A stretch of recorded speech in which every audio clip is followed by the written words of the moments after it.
Also das muss mir auffallen.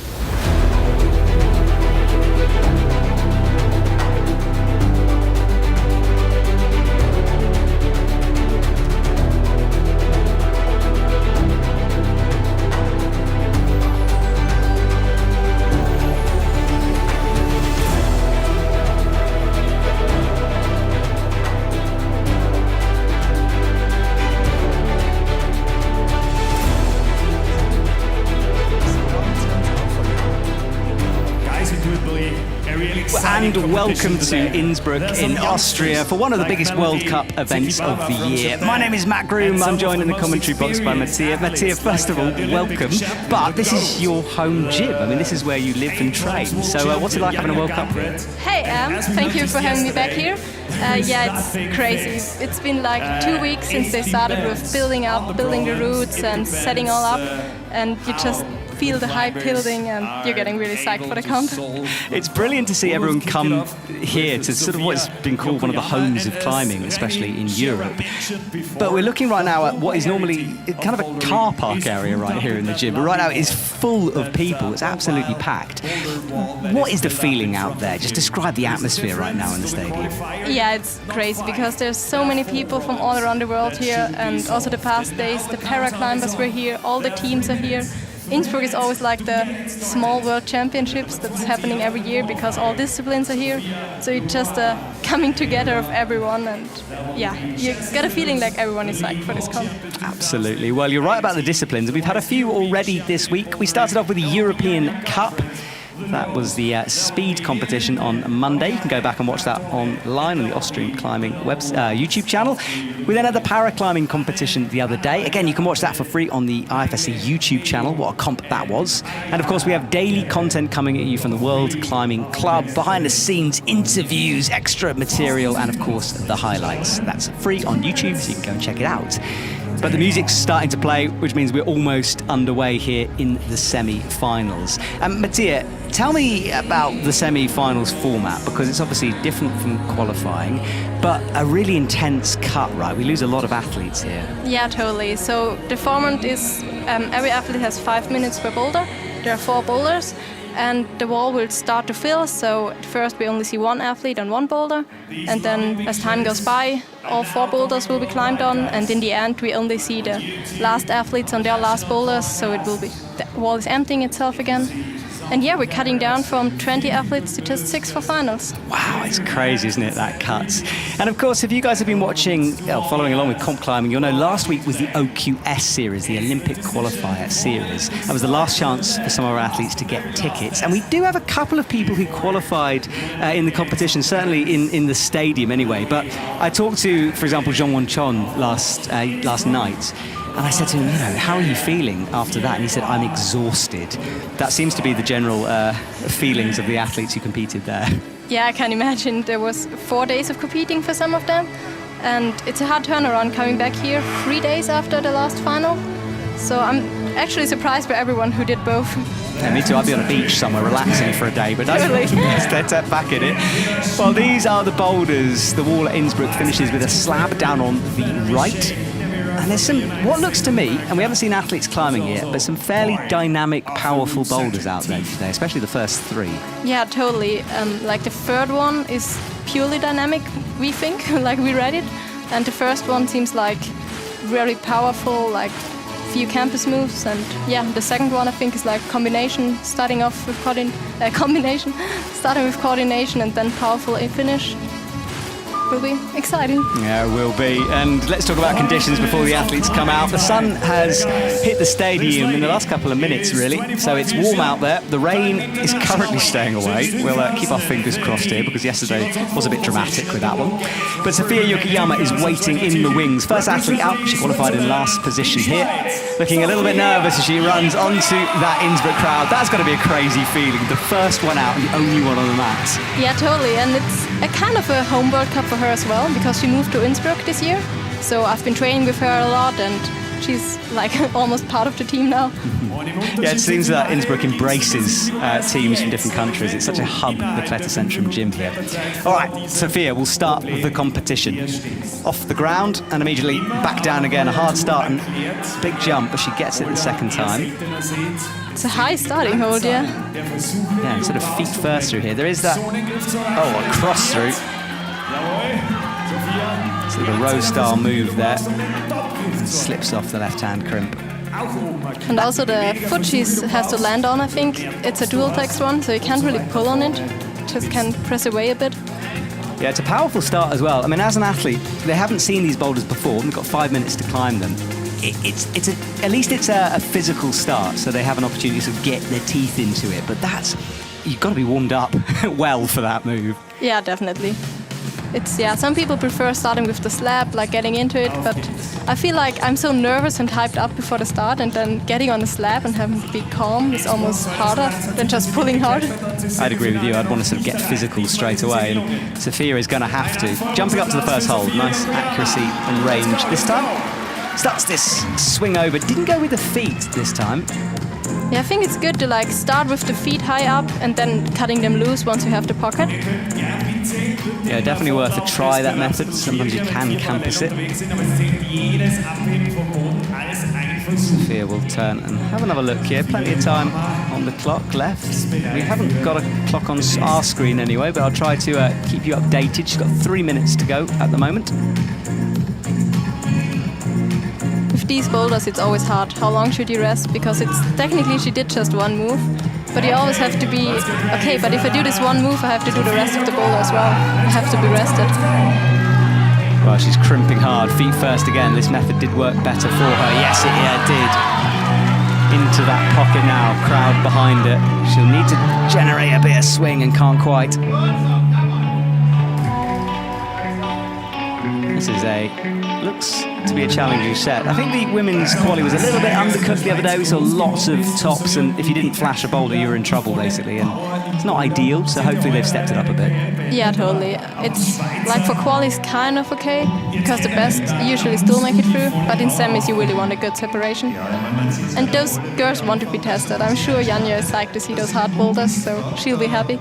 Yeah, she is. I'm glad you mentioned Janja. She is out, not at the top spots. It was such a fine margin. I think it was just one attempt separated her. It could be like a foot slip or something. I didn't see it, but... No, it was the very first boulder she climbed onto, she slipped, and then after that was business as usual. But Ayala Kerem qualified in the first position here, so she'll be out last. Well, her and Anna Maria Apel and Meignan. That's a good point, yeah, lots of draws, weren't there? Yes.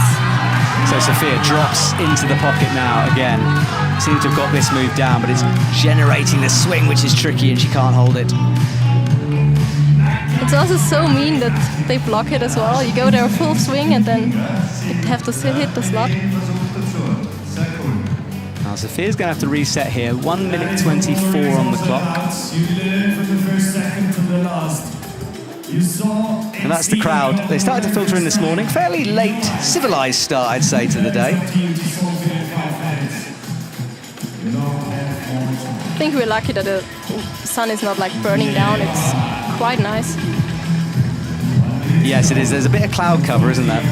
But I put on jeans this morning, a decision I regret, because it is quite humid out there still, despite the lack of direct sunshine. Yeah, totally. I mean, it's been raining in Innsbruck every day since feels like 2 months, so... It's a weird summer this year in the Alps, but Innsbruck is also Innsbruck. I think it's rained every year I've ever been here, so we're used to it. Kind of part of the comp. Seems to be, yeah. Well, Sophia drops into the pocket, starts the swing, twist, much better range, it seems. Now she also tried to hit the foothold at the same time. Well, she calls it a day with 30 seconds to go. She'll leave the stage. And the crowd appreciating those efforts, for sure. Well, that was how close she came.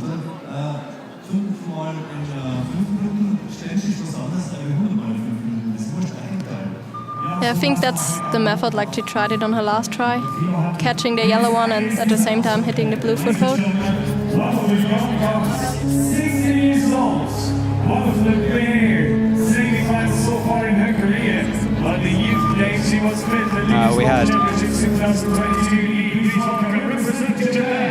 Our next athlete is out, Melody Sekikawa,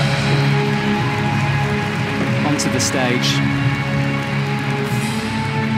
Yeah, Melody, Salt Lake, she was 11th in Boulder, so has the potential to get through, well, to get close anyway. A deep breath from her.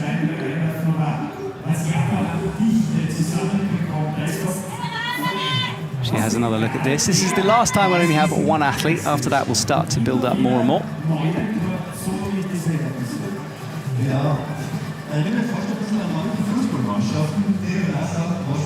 Yeah, she's just taking her time to read this boulder before getting engaged with it. It's that left hand now. Has a look around the corner, starts the jump up to the start hold. Small, very blocked crimp there. Yeah, 3 blocks for one hold. They want to avoid the heel hook, I guess, on that crimp. She tries turning her hand, but yeah, now she turned it back. Yeah, no go that time. It was an interesting idea.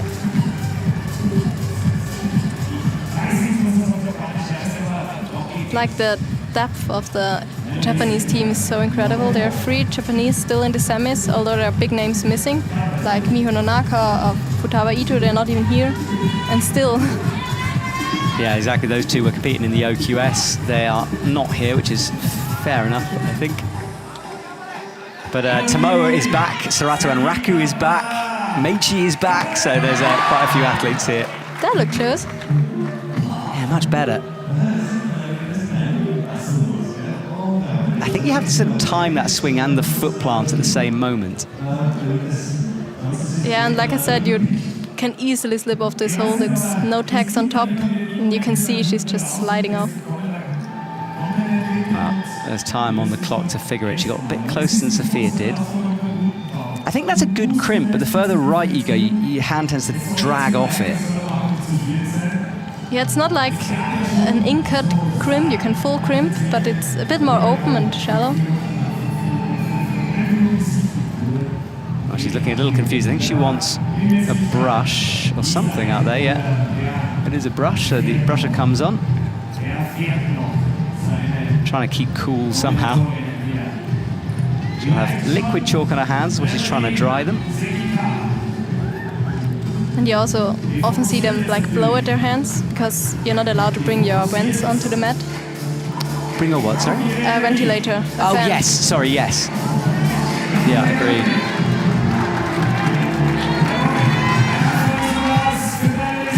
So it swings through, blocks it off. Gets this swing going again. That was much closer. Yeah, it looked like she was in the perfect position, but the foot just slipped off.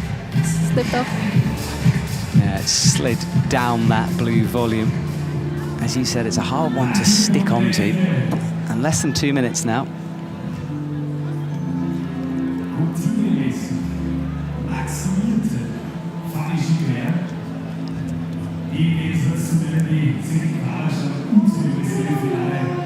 So looking at those starting holds, it begins around the corner there. It's quite an angle change actually. It doesn't look like it on TV, but it's an awkward start. So she goes again, right foot on, jumping up to that start hold. Lose the feet momentarily, but that's okay. Swings without the feet.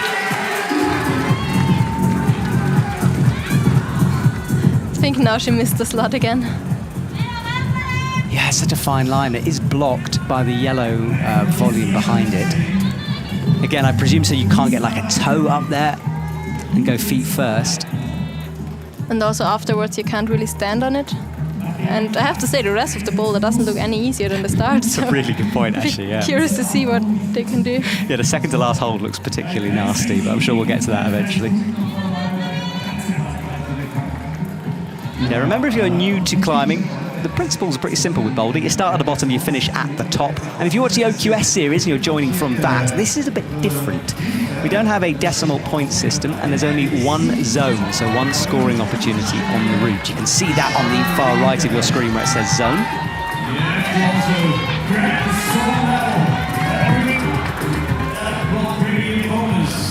And like Sophia did, really struggling, looking like she's burning out, and she'll call it a day as well. 13 seconds to go.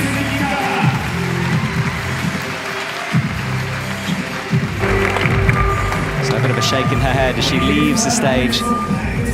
Savage start to this competition immediately, very different from the qualifying round that we saw yesterday.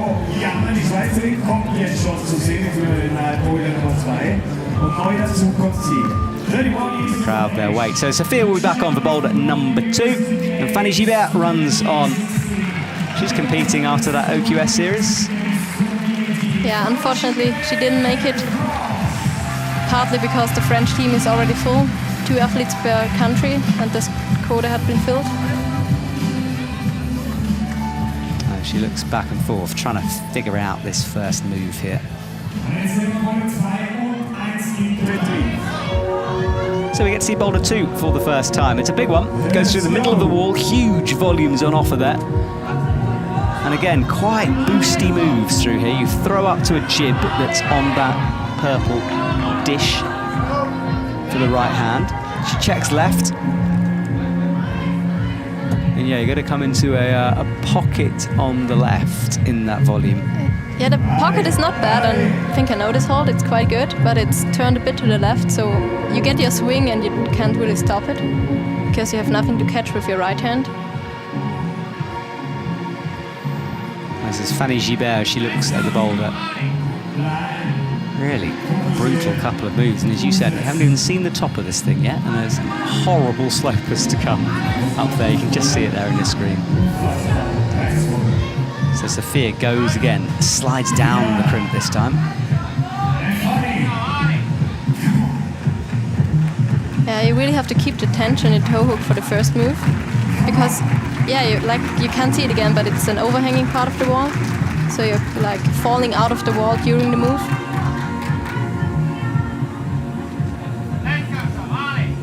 So Sophia will go again, locks in that toe, better this time, just a bit less wild.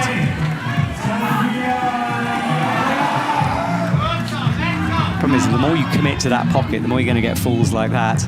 Yeah, she's trying to stop the swing on the big dish, but I think it's a really shallow dish. It's hard to pull on that. So Fanny has another look, not really working this first couple of moves out yet. She's thinking about that rotation, that spin. I feel like that's a move we saw a lot in competitions, then it sort of went out of fashion a little bit, but I think it's starting to come back. I think it's like in the men competitions, you kind of expect everyone to be able to do it, and in the women's competition, people would just cheat it, because usually you can get your feet up somewhere. Like, I'm not saying the women can't do it, but they would just find a way around. So you're not really having to right, do yeah. it. And I think that's why there's just, oh, Sophia sticks the left hand, much better from her.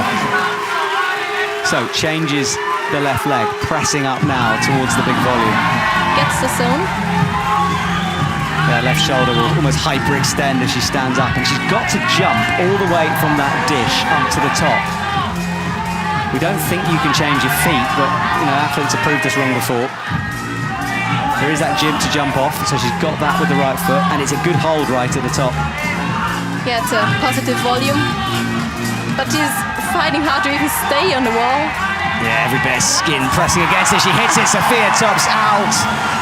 Hangs on the top of the wall for a second. That is the maximum for her, minus the attempts, of course.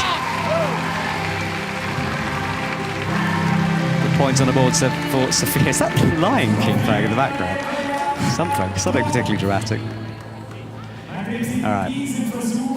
Well, this was Sophia's move. Yeah, it's a good hold, I think, and your hand sort of naturally slides into that blocker, so it locks it off.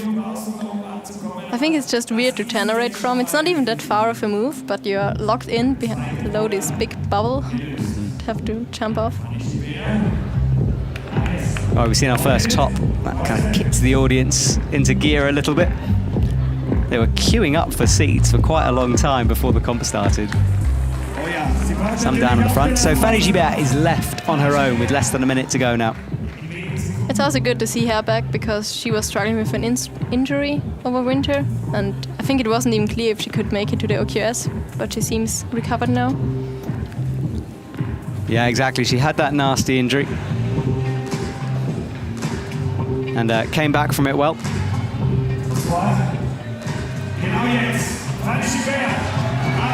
So now Fanny locks off the arm but falls immediately. She also just tries to campus it and not using her feet.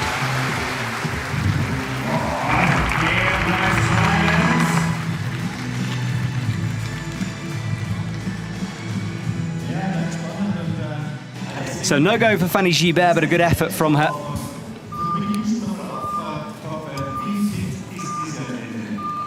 Fanny Gibert will walk off the stage. Lovely shot. She throws that towel over her shoulder.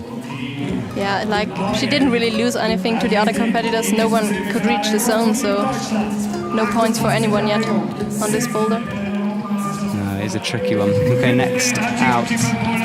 Alma Bestvater runs onto the stage. She's another one on a sort of bounce back from nasty shoulder injuries and returning to how strong she was before that now.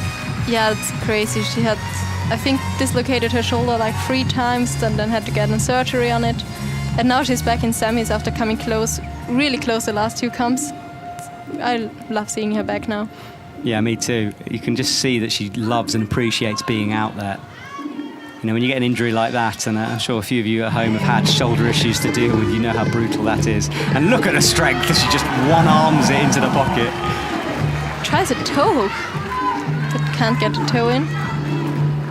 Oh, you could see the power. I'm pretty sure she can do this move.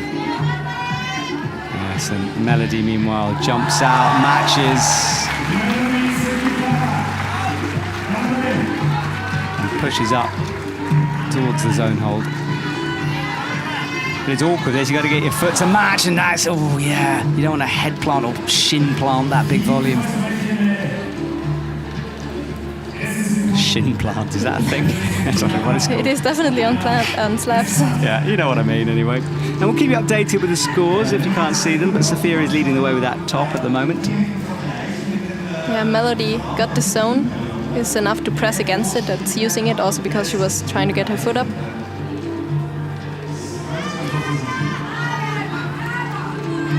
Alma goes again, reaches through. The thing is, doing it the way she did, it was so powerful. You wonder how many attempts she has to be able to do it like that.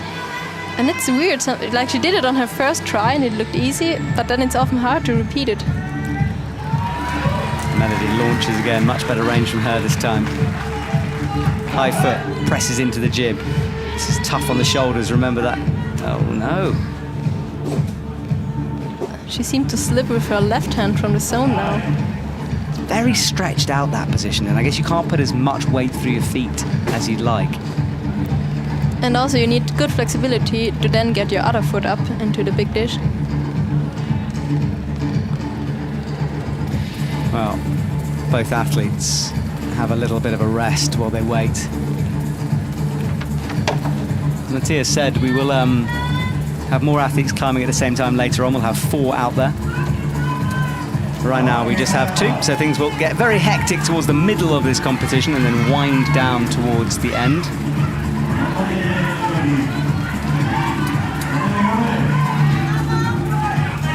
She's again in the press and on the zone. Now matching her feet, but decides against it. Trying to keep that left foot engaged. She wants to bring the right in, gets it, but only just that left leg shaking away. Now we saw Sophia really pressing into it from below.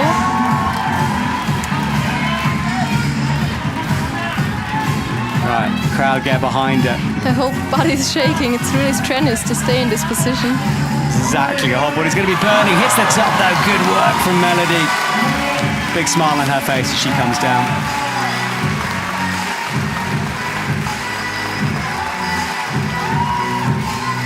So Melody leaves with a smile. Nice to get one under her belt after that first tricky boulder. Alma, meanwhile, is still grappling with it. Minute 21 on the clock to go.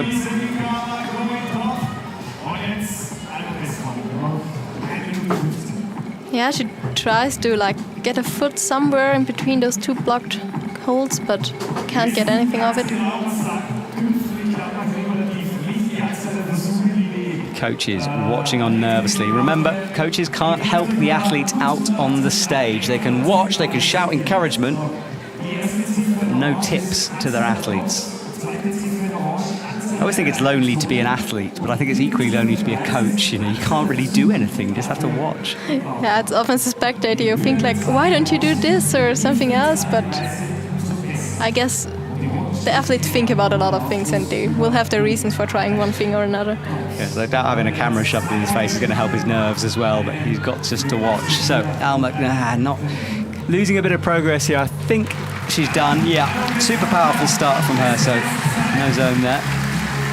It's both powerful for like your upper arm holding the lock off, but also for your fingers. It's like a one arm holding the, I don't know, 20 mil crimp. Yeah. Well, this is Melody, who launched upwards, and then that big smile on her face as she got the moves done. Yes, if you're just joining us, welcome to Innsbruck. We're here for the biggest World Cup of the year. Every single genre of climbing is here throughout the week. And we start the able-bodied senior circuit with the boulder. Over the weekend we have the lead rounds, qualifying on Saturday, semi-final Saturday night, and then Sunday the finals in the evening. Selma is Giulia Medici. Giulia Medici, apologies. It's crazy, it's her second semi-final, and her last one was 2016. Wow. It's been a long time. It was in her first World Cup, she was in semis. Why that big break? She did compete, but just hasn't found the form yet. All right, well, good luck to her on the far left. Meanwhile, Sophia is on what looks to be like a slab, but it's more of a run and jump here. We don't think you can cheat this. Well, not cheat, but break the beat and do it statically. We think that's the way. Look at this from Fanny then. She's in. I think this part of the boulder could suit her. She's really good with her feet and finding the right positions. So I guess she'll have no problem with the top. Easy. Super easy. Great work from Fanny. Nice and quick through that movement. So boulder number 2 is definitely doable. Boulder number 1 is a challenge. And boulder number 3, we have no idea yet. Yeah, it was a flash from Fanny. First try. Impressive stuff from her. She does tend to do sort of better, I think, when the pressure is less. And, you know, she's had some very pressurized comps recently, and I think she'll just be enjoying being out there and climbing again, you know, not focusing on all the exterior circumstances. That's my theory, anyway. Yeah, I think in bouldering often it helps just climb, and good things come from it. Exactly. Sophia's doing better there. Had a right hand in the green dish. It's like essentially a 2-move boulder. It's 2 times a triple dino, we guess. Yeah, exactly. It's just a series of jumps. So you could theoretically get it done very quickly, but it's a long way. Giulia will go again on this move, swinging through, crossing under, but not quite.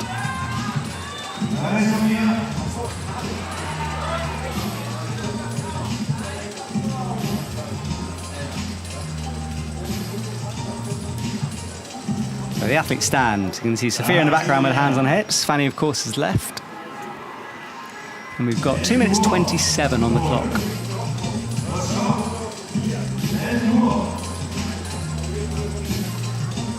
You can see them really taking their time on these powerful boulders.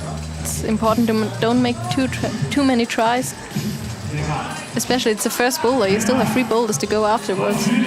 And the rest is just 5 minutes in between, which is not enough to get fully recovered. Now, I don't know how you do that. Yeah, it's wild to me.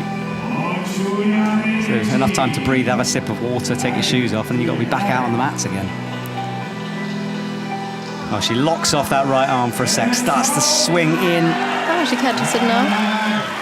Yeah, 2 fingers really in that pocket. Kicks out. Now she's trying to do what we were talking about, which is hook a toe. But that yellow volume has been placed there deliberately to stop that, because it'll be much easier. So Sophia with a smile on this run and jump start. She has got time left, 1 minute 30 on the clock. And with a move like this, it can suddenly go. You know, you learn it gradually, and then one of the times it works and you're in. Yeah, I think it's one of those boulders where you see people try until like the last 5 seconds, because it's enough to do the first move and get the zone or the top.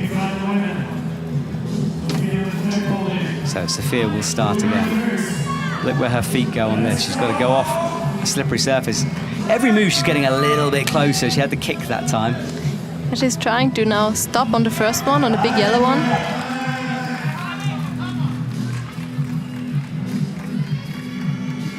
So she swings again, hits the right hand, but falls and slightly getting away from her now, and time is running out, less than a minute to go now. So she chalks up, looks at the hand.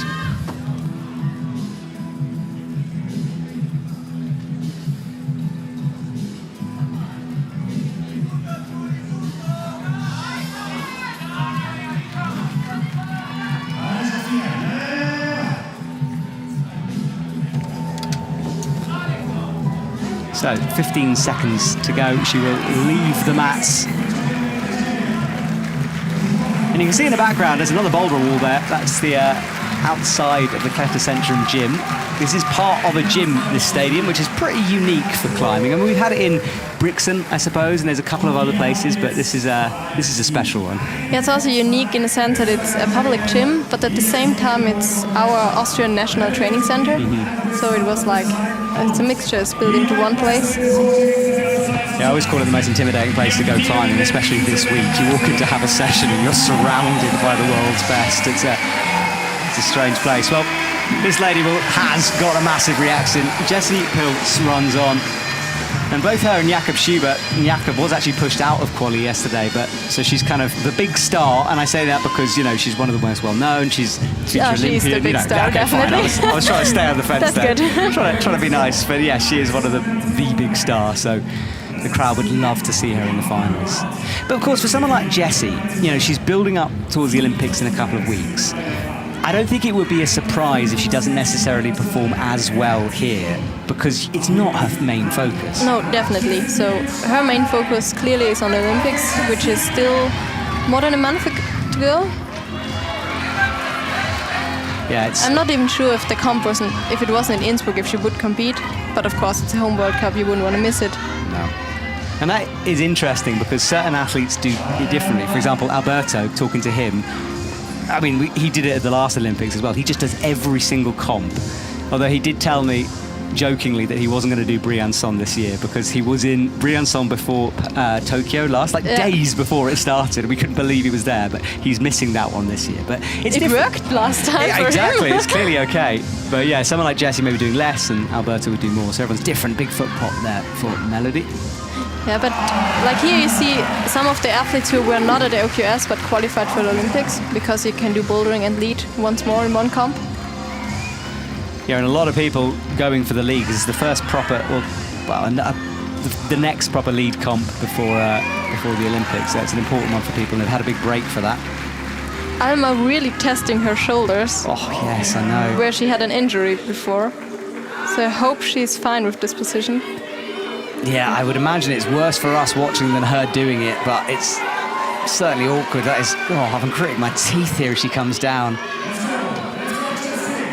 As someone who's struggled with shoulder injuries myself, I know you can feel it tweaking in those positions sometimes. You try to ignore it in a comp, of course, but I'm sure it's in the back of her mind and it's hard to push on. Oh, Jessie will clean the holds. Have another look.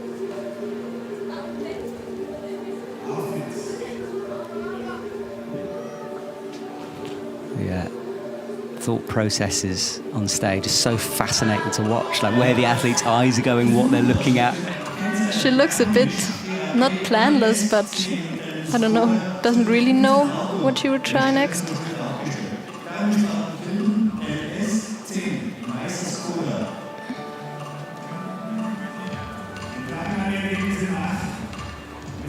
So Jessie has a look at this last sequence. It's got to cross everyone's mind to see if they can cheat it. I've got to stop using the word cheat. I don't mean cheat, I mean break the beater, because there's no cheating out there, obviously. You can work these boulders out however you like.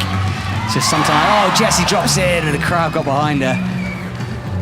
Finding an alternative beater. Exactly, yes. And to be honest, I love it when it happens, because it's like, I can imagine the setters' faces down in the crowd. You know, often they love it too, because it's interesting to them to see if an athlete can figure out something they hadn't thought about or they thought was impossible. Yeah, and usually it's not like now it's 3 grades easier, but maybe just for this athlete, it's a better method. Yes, exactly. So Melody, let's have a look at her. That left foot is sliding all over the place. It's gone a few times. Yeah, it's mean feet. It's like dual tags for the first 2 ones, and then a really shallow volume. Hard to stand on any of those. So Alma in with the shoulder, presses again. I wonder how many of these she's got in those shoulders left. Good flexibility to bring that right foot up with no struggle. Bumps the foot across, flicks the left foot out, adjusts the feet, but falls. I'm not sure, but maybe she really just not dares do it with her shoulder. She will leave the stage. We stick with Jessie. Hits the right hand. She's only got maybe this, possibly a last attempt here on this. Now she catches it. First time doing so. So she should get the zone from here, but as we said earlier, this is a nasty bit of bouldering to come. She hits the zone, she's going to have to use it. That should be using it. She'll get the points for that. Yeah, I saw she was trying to do like a pogo move, but then her right foot just slipped off. But zones like that are super important on a hard boulder, and that might be vital later on. Yeah, first one to get the zone on this boulder. Good work from Jessica. Melody will leave as well. Nods to the judges. Yeah, that wall I was saying in the background, that's part of the structure, part of the gym itself. The speed wall in the back, and the lead wall stripped currently, but that will be filled with lead routes in a couple of days' time.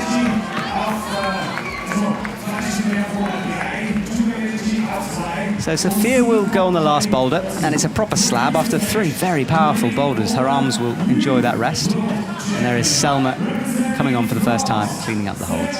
All the way for a top, halfway for a zone, and attempts separate the athletes.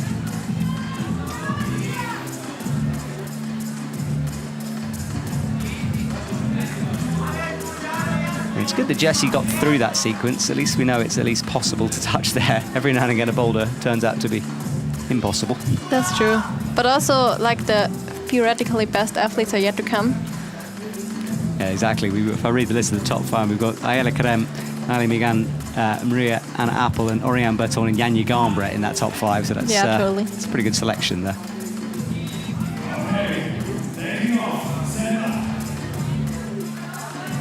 Yeah, sorry. No, I just want to say it's only 20 athletes cutting down from close to 100 sometimes. So you'd expect every one of those girls to be able to make finals. Yeah, exactly. It depends on so many factors climbing. It's one of the things that makes it frustrating and brilliant all at the same time.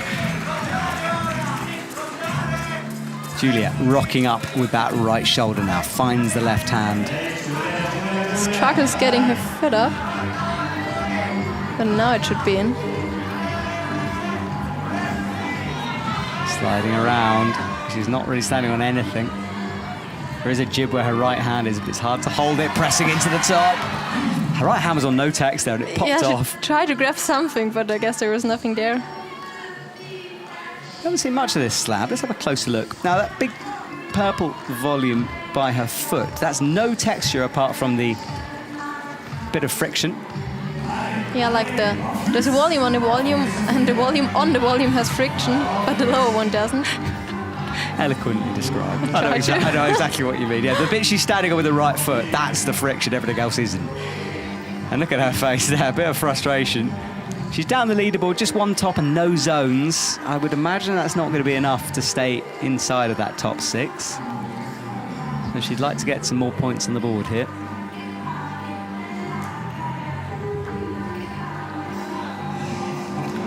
Fanny Gibert spiralling down. She is sitting in provisional first, of course, with an awful long way to go.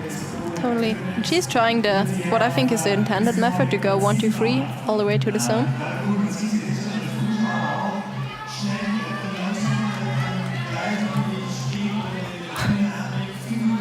So she's cleaning up the boulder, making sure of it. And yeah, the heat is, I mean, we always talk about conditions in climbing, and it's not too bad today. Certainly not as bad as it was for qualifying, where it was bakingly hot.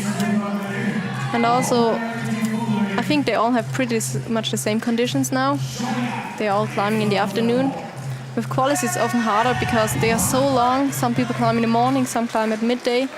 does make a difference. Yeah, and that's something we saw in the men's comp, and we'll discuss that more tomorrow. But yeah, huge temperature difference because of the rain delay. I think caused some surprising results, maybe. So Julia pressing up. That's the shoulder move we saw Alma struggle on. Kicks the right foot over, but can't stand on it. She tried with the closer foot in the pocket, but I think then it's even harder to get your foot up. Selma trying to stand in the both holes. Classic tactic, we sometimes see that one. Yeah, Brooke Ravertu is a master of that. Yes, she is. I always think it's the best shoe advert in the world, that one, you know. You can do that, totally. Exactly. Then go, well, as a shoe brand, I just put that as my main advertising picture and just be like, enough said, really. But I don't listen to them. But that's also the reason why the slab doesn't have any bolt holes, because on a slab it would be a great advantage. Yeah, the setters know the tricks by now. They try to catch the athletes out or prevent certain things, but the athlete's entire job is to catch the route setters out. It's this constant cat and mouse. Oh, and there's a top on Boulder 3 there. That is not a top, sorry, a zone. No, she falls though. Fanny Gibert with a last-minute zone. That will be important. And that upgrades her on the scoreboard. So that's a top and a zone for her. Yeah, it seems like a hard round, so every zone counts. So 5 minutes are on the clock. The athletes run onto the stage. Franziska Sterrer is out for Austria. Right, what are your teammates? So tell us a bit about Franziska. Yeah, she's also competed in the OQS, and she really prepared for it, and it was heartbreaking to see that she couldn't perform in Budapest like she wanted to. Of course, I would have wished she could do it and make it to the Olympics, but I really feel like she made a huge step up this year in lead and bouldering. She seems really fit, so I'm happy to see her in semifinals here. I'm curious what she can do.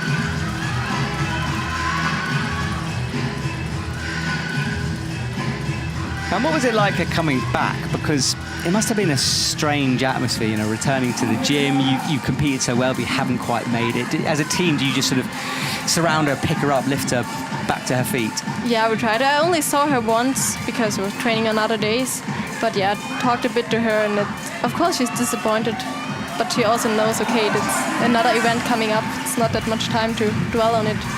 We have to move on. And it's done, you can't change it anymore. No, that's easier said to done when it's totally kind of playing your mind. Right, Jessie is very spread out, but looking powerful as she brings the right foot up.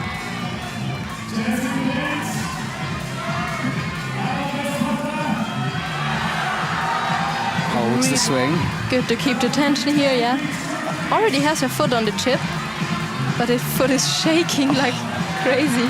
Left hand has been in the same position for a while. Now she can press a bit of chest into that and just get some weight off the arms. You would think she would make it to the top from here.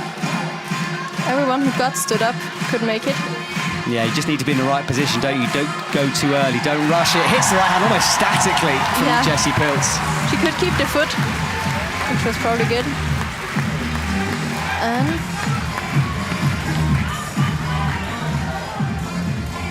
so this is Jessie, a replay of that. Hit it statically, managed to keep the right foot on. Flick of the head to celebrate. And she is down. And it was also a flash, so she's in the lead now. Yeah, she jumps above Fanny Gibert. With still 2 boulders to go. So, Melody is on this slab. The zone holds a tiny little screw on that you can't really pull on, but you can use it just to adjust the position. Yeah, it might also be just there to have a zone, because it looks like it's mostly on your feet on the slab. Left foot pops and she turns back. It's frustrating, isn't it? A slab like that, you know. Yes, you get a break from the physicality maybe, but that feeling of falling off when you don't realise you're going to fall off is so annoying. Yeah, like for me, slabs only feel good if you do them, and as long as you don't, you just feel like, what should I do different? What should I do? It's a great way of putting it, actually. Yeah. Yes, I'm thinking back to my most glorious slabs, and it's never falling off them. It's always when you latch the top and you breathe a sigh of relief, isn't it? Well, we will keep you updated with weather watch as well, because there is weather swirling around the stadium. It's coming in from the north, so it's hard to see, but if If anything happens, we'll let you know, but currently it's staying away. Should be good for semi-final, I think, and that is what we all want, really, is just to get through this round, and we'll figure out the next one when we're there. So Melody, careful with the feet now. Tiptoe your way over, padding across the yellow volumes. Hits the right foot. Watch that left. Oh, it's the right. She wasn't in the right position. No, I think the judge called her down because she didn't get the right starting position. Okay, I thought spot. she didn't have the second hand on it. Yeah, those green lines on the wall, that indicates a different limb the athletes have to start, and the judges will call them down quickly if they don't think they're in position. Franziska struggling. She looks a bit lost as well. But she seems to have fun. I think there's something special about home comps. I remember talking to Jan years ago when she won the Olympics. She did her home comp in Copper. And I was like, why are you here? You know, I'd be having a holiday. And she just said, well, look, it's my home crowd, my home stadium. Of course I'm going to be here. It's different, isn't it? Yeah. Like, I can only speak for myself, but for me this is the most important World Cup of the season, personally. And you'll be competing in Lead in a few days? Yes.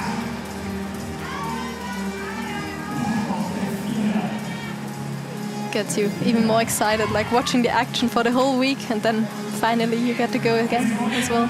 Fair. And now you're analysing all the action. You're going to go out there and read the routes perfectly, I'm sure. Totally. Exactly. It's my practice here. Yeah, exactly. Kick-started that climbing mind. I'm going to feel terrible now if you fall off the first hole. I'm going to jinx. I'm going to touch you some wood right now. There's no wood in the commentary box. Just my head. There we go. So Melody will leave. No scores on the top, but a top on Boulder 2. So a couple of tops coming now.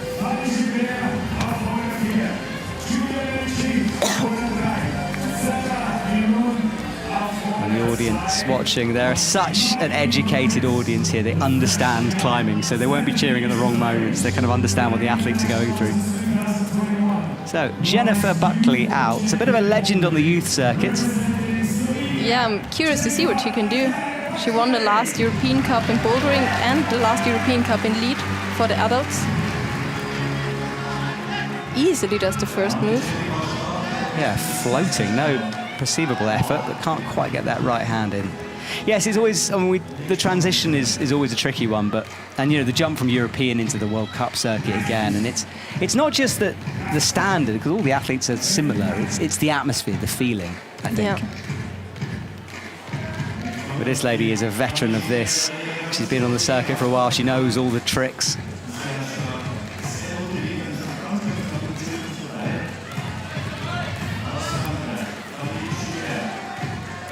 Also, the French are notoriously good in slabs, so we would expect her to do well now.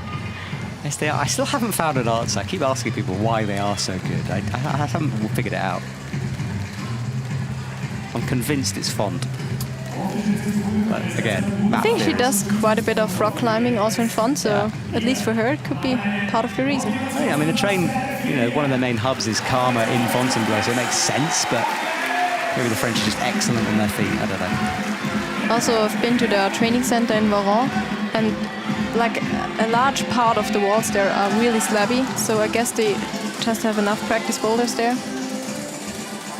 Yeah, some nations are starting to catch up. The USA, for example, has like no hand slab sections they can practice on, and I know that they've really benefited from that. People like Jesse Grouper, for example, who wasn't greatest at sort of those dynamic run across and catch movements. You know, I saw him working really hard in the TC in America, practicing those moves. So I think teams are starting to wake up to the fact they need those kind of facilities. I mean, we're the best example. We built a lot of new slabs over the winter in the training center. I mean, we exchanged our campus board for a slab, so that means something. We still have a campus board though, but... Okay. So I imagine you're going through lots of pairs of shoes, sliding off tricky foot placements.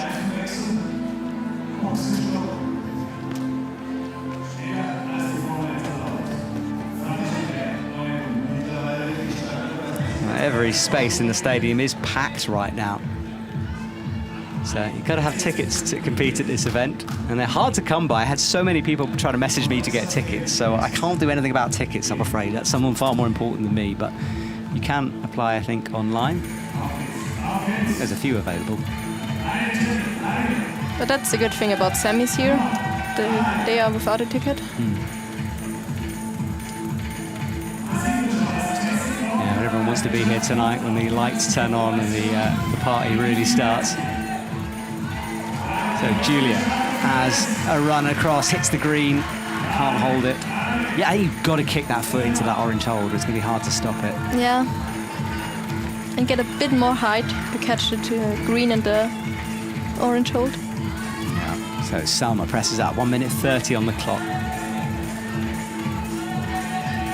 Palming with the right hand, drilling that right foot into a jib.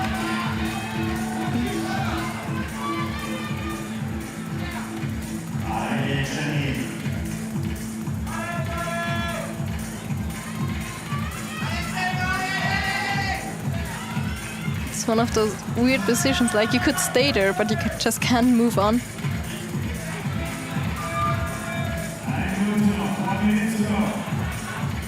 Well, she did well on that first move. We thought she floated through it, but struggling a bit after this.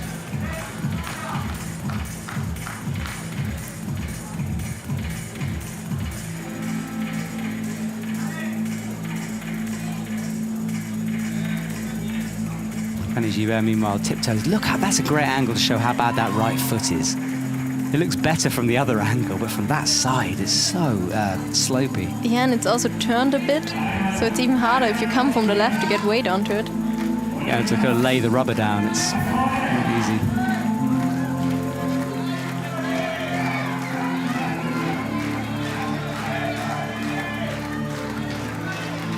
Selma presses up again, hits the left hand. Good work from her as she finds a right foot.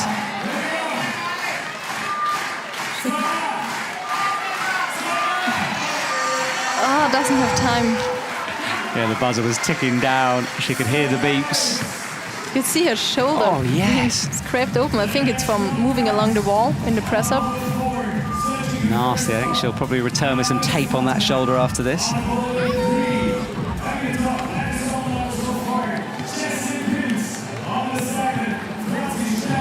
I love these crane shots that we have here in Innsbruck. So, Mori is out. Now, we haven't seen her since 2023 competing, but she's back. She got that ticket at the World Champs. Yeah, secured it at the first opportunity. So I guess has been training hard. Huge reaction from the crowd for Mori. And a lot of people have been talking about whether Mori is a real rival for Janja, but moves like this are going to be hard for her. She's better at those sort of endurance sequences, the powerful jumps she does struggle with sometimes. Yeah, totally.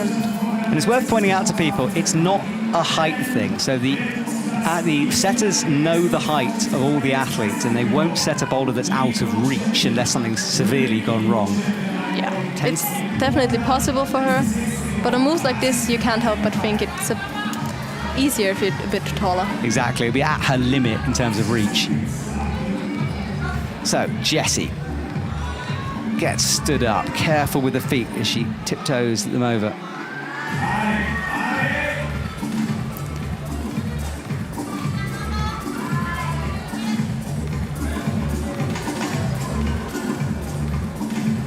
Alma cleaning off her shoes as you want to. You don't want any dust on the bottom of those feet. Yeah, especially in this lap, you have to run in, so you will never get to really start with clean shoes because you run across the dirty mat. Jessie stabs the foot down, but she's trying to do it more statically. It's obviously a really bad left foot, that. It's kind of hard to see just how terrible it is. Yeah, other people try to like cross the feet and go dynamically, and then you don't have to stand on the last foothold that much. Oh, Jessie rolls sideways.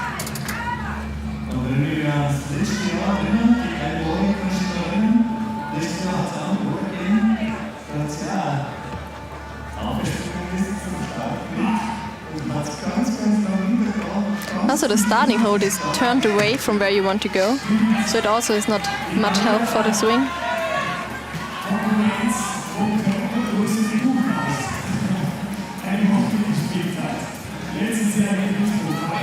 So Jessie back up again, right foot on the sloper.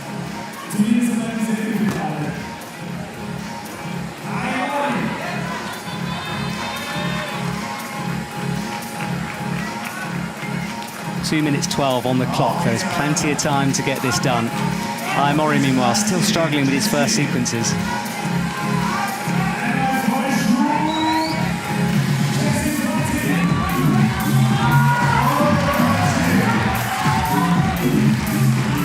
Also, if she can do it now, she already had 11 attempts on this one move. So she'll burn through a lot of attempts. Yeah, exactly. It's really fingertip stuff. She's struggling with this jump. We saw this a couple of years ago in Innsbruck. Like there was a finals where she had to jump to the start and had a really hard time. Tries to go straight to it, and it is difficult to watch it when you can't get to that first hold. And for her as well, she wants to get underway and get climbing, and frustrating stuff. And I guess she feels like everyone will be watching her. And so Mori really struggling. All the other athletes as well. But Jessie is in on boulder number 3. Swings around, flicks the feet. Slopey feet though. She's got to trust it. And there's another jump to come here. The top quite far away on the left. She now did it a bit differently from Fanny. She caught the yellow and green one and then moved on to the zone. So I think we'll see a few different methods here. And Sterrer as well, not having much success down low here. Sorry, in the early rounds, I mean. But now, as I say, that gets upgraded on the score. So she's got points on the board. Alma onto the slab. No shoulders, hopefully, for her here. Jessie rolls backwards. And not a lot of time now, just 30 seconds on the clock. Alma tiptoes the right foot, sliding around a little bit.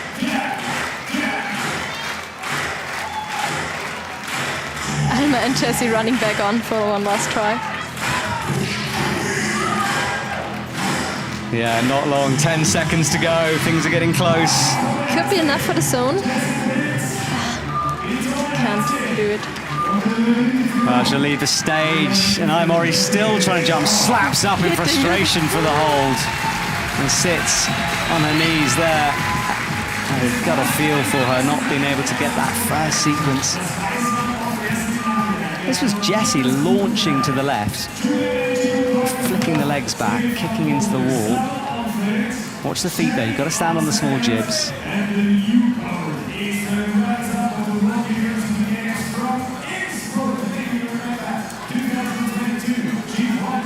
It almost looked like she tried to hold the black one and not go like 1, 2, 3 again. So maybe that will be the method we'll see.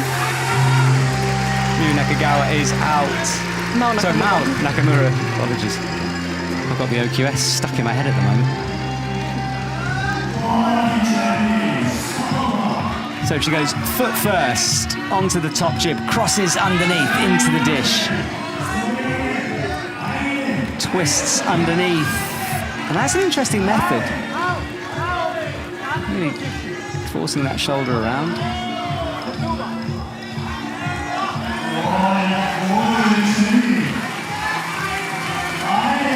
For Buckley is close to the top now.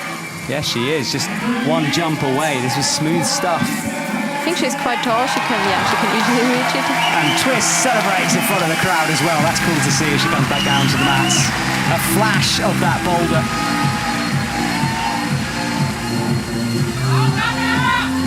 She will leave the stage a little bit happier. This was the top, as you said, reached up, no real need to jump, cut legs at the last minute. And Mao did the second move on the first boulder. You can see it at the bottom, at the top left. Yes, slapping for the zone. That's mean, like, she got further than most of the girls, but her ranking hasn't improved by it. Yeah, that zone is in a tough place, I think. The setters will want to, push the athletes to do hard moves, but you never know if they've exactly got it right. That what's a zone, what's not a zone debate goes on probably the longest, as does the, which boulders first and all that conversations. So Mao just having a long look here. Yeah, the sequence is really powerful, so she'll hope she can repeat it on her next go and let the clock run down a bit. Oh no, she's already back in. Yeah, we're trying to work out how fatigued an athlete is looking. It's always hard to read that. Up with the feet, though. Gets that toe engaged, kind of pressing with the side of the foot, drops down. Yeah, I think she was trying to step on the bolt hole on the volume because it's dual tacks on top, so no friction. Oh, she dries those fingers off. Juliet is down on the right on the slab. I'm sure you can hear the music in the background. The DJ is a staple part of this competition.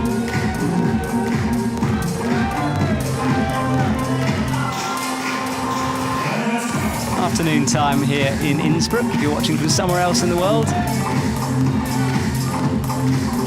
Women's finals will take place later on this evening. Now jumps up onto that crimp with the right. Changes the feet, drops into the pocket. Twists around, standing on those bolt holes. As if there was a foothold, she's just standing on them. It's that little dimple, doesn't it? It allows you to get a bit more rubber on the wall, a bit more friction, a bit more purchase.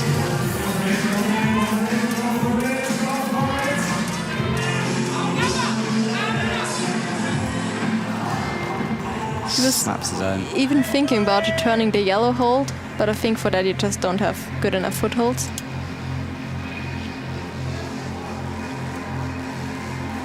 Yeah, sliding off that sloper and down. 1 minute on the clock.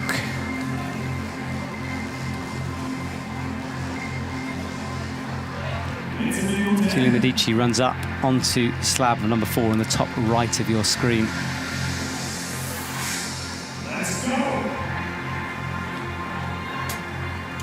Also the part of the pink volume she's like pressing on or holding, there's also no friction. Yeah, Seems a theme of this semi-final. It does, doesn't it? Bad feet. Selma drops down from the run as well.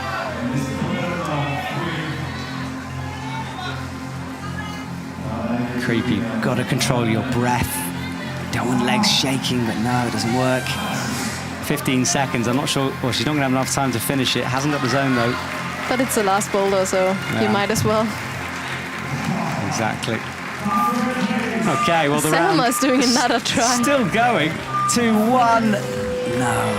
And we saw some amazing buzzer beater moments in the OQS, so we know it's definitely possible to keep going.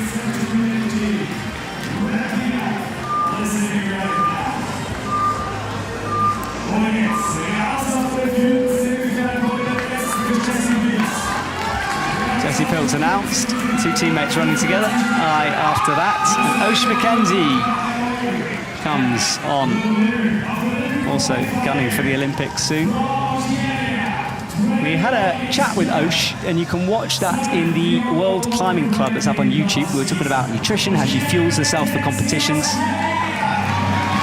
Oats, that's all I'm saying. You have to go watch the rest. This boulder might suit her. I saw her training in Innsbruck a few times and she does really well on the powerful stuff. Oh, she's so strong. And as you can see, locking it off, eyeing up the swing, lands down, kicks up, but no.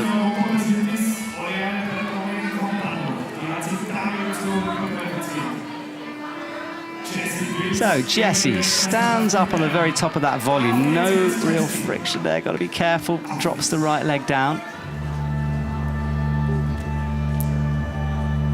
Those shin hitting moments, possibly.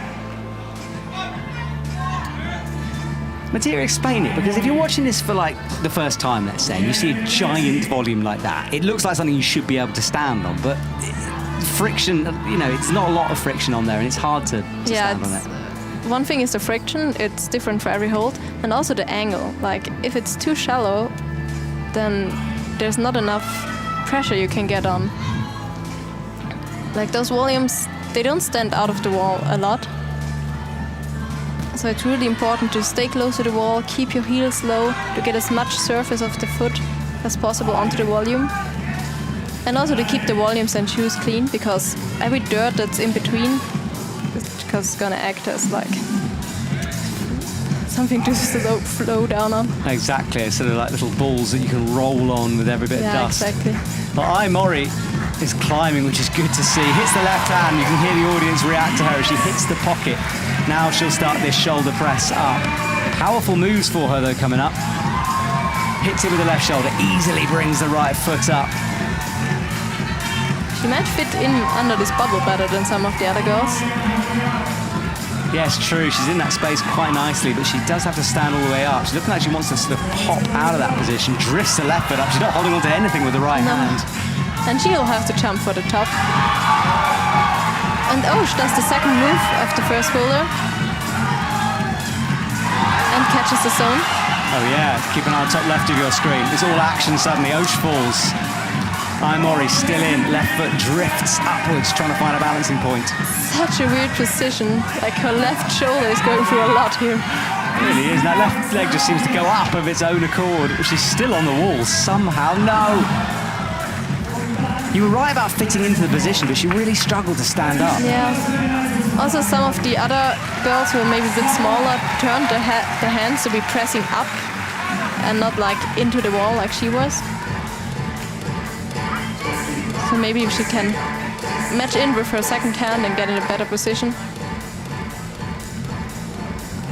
Well, we did wonder if the setters would maybe adjust the difficulty here, and I think with over half the field gone now, they have definitely done that. It's a tricky set. Of course, big names to come. Yeah, so far only the second boulder seems doable, or has been topped. Yeah, hardly any zones, and that's always the telling point. Yeah, no zone for the fourth boulder. Yeah, and that's quite surprising. Usually we see slabs at least getting to the zone, you know, but the first few moves of this are very hard. Yeah, I feel like it's not that often that the slab is the hard boulder of the round. Yeah, agreed. Especially if usually there's only one slab. Like here. Yes, but because there's one slab, the setters do tend to go all in on it and make it pretty challenging. I will launch again. It's much better, managing to match easily into that pocket, adjust the feet. Hits the right, locks up, presses into the top. Easily gets the foot up. And now I think she might want to match with both hands on the bubble and get stood up better. Her right hand sliding around again. She's only got 24 seconds as well, so this is her one chance to figure this out. Creeps the left foot up again, it starts that drift. 15 seconds. Jessie leaves the stage on the top right. Francisco, I think, is done too. It's all eyes on Mori. Might be enough for buzzer beater, but she'll have to hurry now. Just got a spring, hasn't she? I don't think she has enough time. Oh, it's ticking away, running out of time. A zone for I, so she's on the board. That helps her score. But she'll need some tops in the next couple.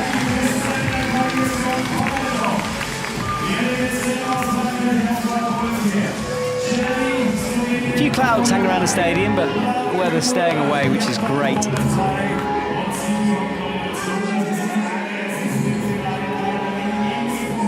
The gap is on. Young French athlete. One of 5 French athletes in the semi-final. Yeah, I want to watch for the future for her. She was impressive at the Neon Games last year. So growing in confidence, you feel. So one to keep an eye on. Quickly gets on, only 30 seconds of observation. Tries to match the start. Wow, she is very strong. She wants the toe hook. Tries to also stand on the wall. I'm sort of surprised she tried that, because you'd know it was blocked by the setters, and therefore for that to be the first thing you try, I'd maybe try it second, you know. I'd try maybe the intended method and then go for it, but fair play. Mao standing, legs split on this. Right foot on the jib, matches that big purple volume, pressing the arms in, wrapping that left hand. It's interesting, all the other girls first released the foot and then stood up. She did it the other way around. It seemed to work for her. So you think no, she misses it. I think she reached for the blocked part of the volume.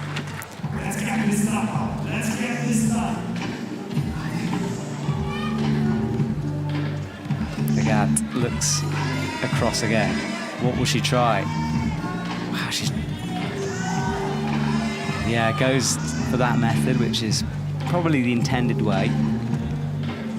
And you can see by her holding her shoulders like that, it is a shouldery move, right on your lats, shoulder blades. Selma stood up. Yeah, she'll really want to top on this run. She didn't do the second one.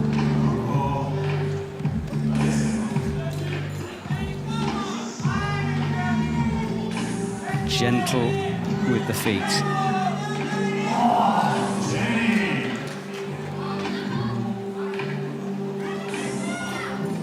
Finds the friction, dances the foot down. Hoping for a better spot. Well, she hasn't really got the sole of her foot on that, it's just the side of the foot. Yeah, the problem might be that she's like too far on the left on the starting foothold, so the step through is even further. Yeah, good point. So she might have to make some adjustments there.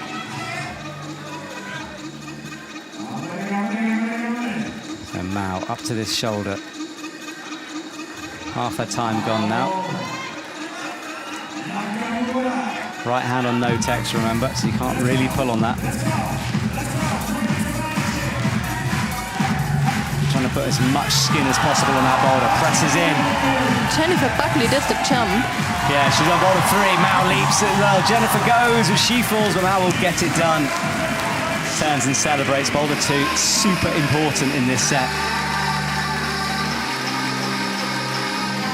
She celebrates. A minute 40 as well. It was a quick send for her. Also, this zone put Jennifer now into second position after her flash with boulder 2. Yeah, it's good to see it. Things stepping up here in the stadium. I love how it turns into this sort of amphitheatre. Everyone's standing, watching, appreciating the athletes. It's really cool to see. Stretching back all the way, athletes sheltering under the lead wall.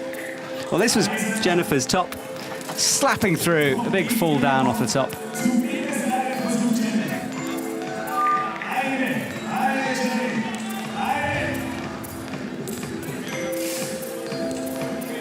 Less than a minute. Jennifer came so close before. Can she repeat this? That's the thing, it's still a coordination move you have to learn at the top, but you can only try it as many times as you can do the bottom move. So there are not that many opportunities to learn. No, there are not, you're right. And is that something you know, obviously you're practicing these things all the time, and you were talking about the slab practice that you did. How big a part of your training is these kind of jumpy coordination moves? Hold that thought, because Jennifer's Does it again? Yeah, well, she's learnt it. And touches the top hold for 18 seconds. I don't think that'll be enough. No, I think she'll not give it another go. She already has the zone, so she can't win anything from doing the first move. Yeah. So yeah, how do you learn how to do something like that? Because as you said, you have to learn it, get instincts in your body. Is it just, do you just do endless reps? Yeah, maybe you should ask someone else. I feel like since I'm only doing lead comps, I've stepped away a bit from doing those coordination with slab moves. Maybe more than I should. Well, we're seeing them in the lead comp every now and again as well. I know, and I try to still incorporate them in my training, but I'm not spending like hours on the slab or doing those coordination moves. If they're that hard, I wouldn't be able to do them first to go in a lead route anyway. That's true. I'm on your side with this. I hate a coordination move. In generally, it's doing a lot of different coordination moves, repeating them as often as you can and trying different methods on them. But you also need the route setters for that. They have to set them for you. Like most commercial gyms don't offer those boulders for you. Thank goodness. Otherwise I'd be in a lot of trouble. Katia Debevec begins her competition. I spent some time with her climbing in Fontainebleau at the beginning of the season, or before the beginning of the season, actually back in November, and she had a bit of a shoulder injury. I talked to her yesterday, fully recovered, and is feeling good again, but she was certainly battling through some injuries, so nice to see her back in a semi-final. Yeah, I also saw her on the start list for lead, if I'm not mistaken. Full week for her. Right, twisting in. Locking off that left arm, kicking the foot down onto the blocked hole. Can't make it stick. But for her first try, it looked really promising.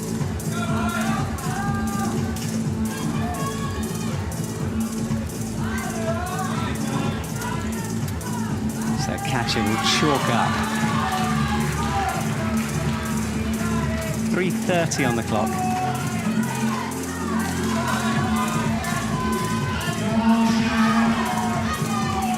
hits the crimp. She looked good through this move, but everyone seems to look good on this move the first time and then gradually get worse on it. Totally.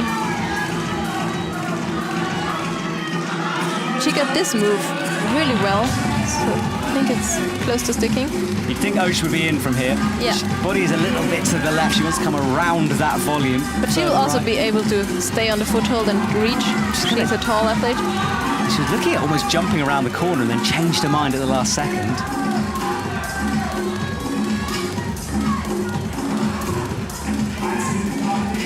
Careful not to fall on the brushes here. The mats are quite, so not as far back as some competitions. You see the athletes coming quite close.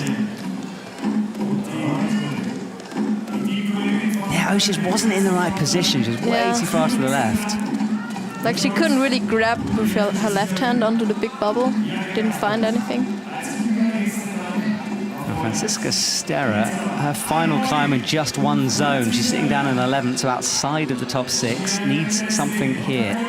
If she does get something here, she'll jump right up the order, but it's a big ask. Mori is going to have to run.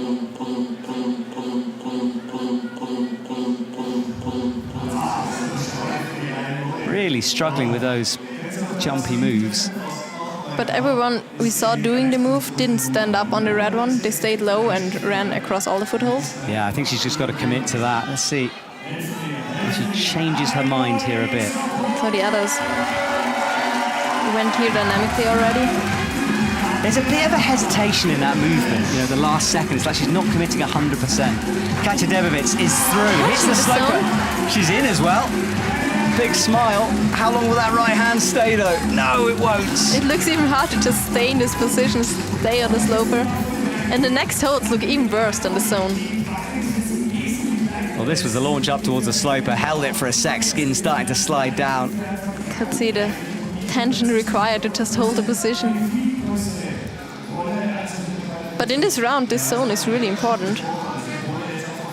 Hugely important, yes. Yeah, cagey. Quite like comps when they're like this. He's just sort of waiting for someone to break through. You know, who's going to stick their head above the parapet first, make a move. To be honest, I'm really looking forward to see Anja on this boulder. Yeah, she'll be out in a bit. You can see her on the leaderboard coming soon. Oh, she pushes up. Has she learned? She was in the wrong position before.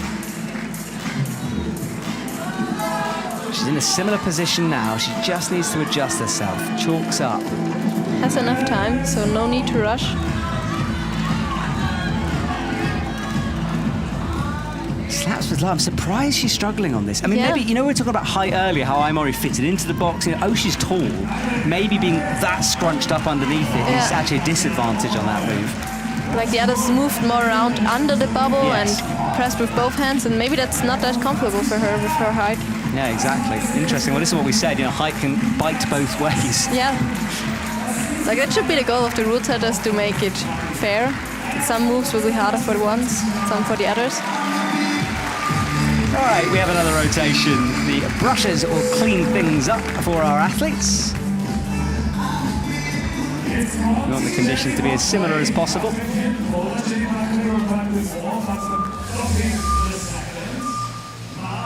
So athletes waiting, raring to go. They have to wait though for the beeps. And now Annie Sanders comes on from the USA. Annie was also competing in the OQS. Didn't get a place. Brooke Rabatou taking that last remaining female spot. Yeah. I think she would have gotten a spot if the US had any more left. But as it is, Natalia Grossman took the other one. And she couldn't qualify then. Yeah, we saw lots of inter-team battles going on, especially amongst the French, the Vidians. Yeah, everyone was really kind of fighting, but there were some more than others, and certainly the French men had a... I mean, that fight, everyone's still talking about that fight. Up to the last final. I cannot cope with another stress round like that. Annie not happy with the start here. Dropped off. Yeah, I guess better to go when you're ready rather than commit to a move you know you're not in the right position for, so maybe smart from her. She's very, very young, remember, still. Yeah, I think it's her second year in the circuit, yes. if I'm right. Yeah, last year she was 15, so yeah. And we'll keep you updated with appeals as we go, but Franziska Sterrer currently is under appeal. She wants the zone on Boulder 2. While we're talking about appeals, do just remember that once our broadcast finishes, we'll give you the results, but there is a period of time where the athletes can appeal, so sometimes those results change after the competition.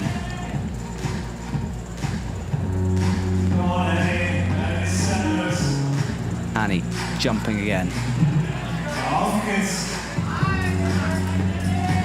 Really tries to do something with her feet. Seems not comfortable with the campus screw. Now trying to get a toe hook in the bottom, thinking outside of the box, but maybe a little too far outside of the box. She also seems to struggle holding the starting hold with one hand. As far as I could see, she just had 3 fingers on it.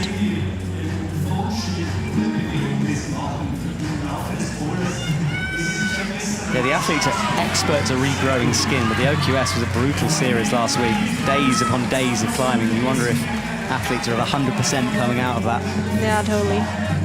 Especially bouldering rounds can be so tough on your skin. Big fall there.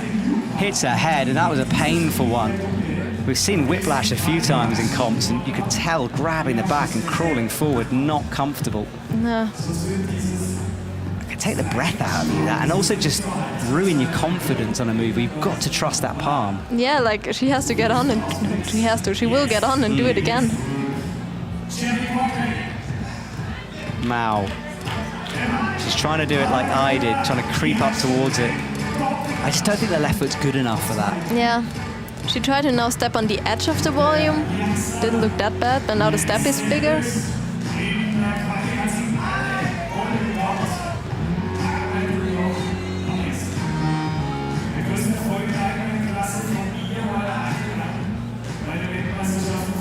So, minute 48 on the clock.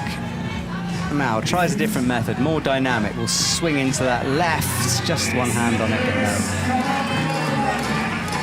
Fanny on boulder 1. Agathe will put that nasty fall behind her. This is the move. She's got to trust, though, and it's going to be playing on her mind for sure. Almost a knee involved, just gets the toe put in. It's right on the very edge, though. She would like it a bit further to the right, maybe on the tip if she can, but she can hold it. Holds the swing well. Right foot pops, and she goes down. And she's not happy out there. Moving a little bit awkwardly still and clearly frustrated. Deep breath in this hot atmosphere of the stadium. It's pretty intense out there. Mao now used the same methods the other girls did who did it and looked promising.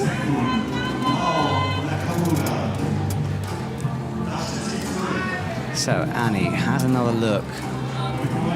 No real progress for her here so far. Oh, just one arm's into that starting hold, but of course you're not starting in the correct position. I just wanted to test it, maybe. Or maybe then cross with your right hand on it. So go back, yeah. I couldn't see it before, but Agathe managed to have her left hand up and move on with her right hand, but couldn't make it work then. Annie's trying everything, but she's going to finish there. Agathe, meanwhile, has one last chance here, but she's going to have to just commit to a sequence. Right foot on. Close with the time for her. She can do it. Presses in with the shoulders, holding everything is hurting for Agathe right now. This boulder really looks like tough on the shoulders and on the back. Yeah, it's a full body workout, isn't it? Brutal stuff.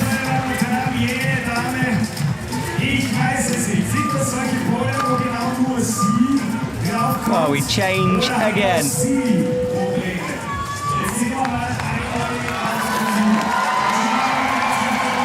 Osh runs down. Mori will finish things off, and that cheer was for Garnbret, who is on, looking fresh, looking calm. Everyone will be watching her now. It was really impressive. She watched the whole of the para comp the other day, and of course para, the announcement was made the other day about it being into the Olympics in LA. So cool, but a real ambassador for our sport. Let's see what Janja can do now. This is powerful. Not looking comfortable yet. Goes high, it hits it, but slips down with that right foot. She did it almost statically. Good lock-off strength from Janja there.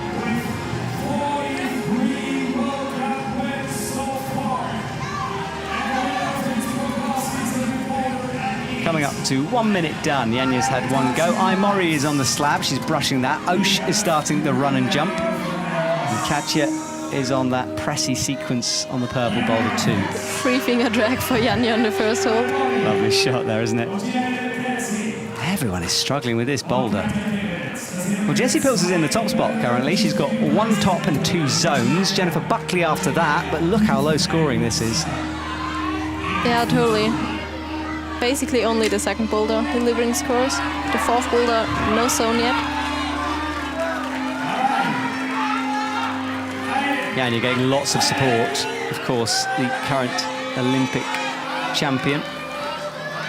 Nice that Alberto also qualifies, so both of the Olympic champions will be going back. Fig 4!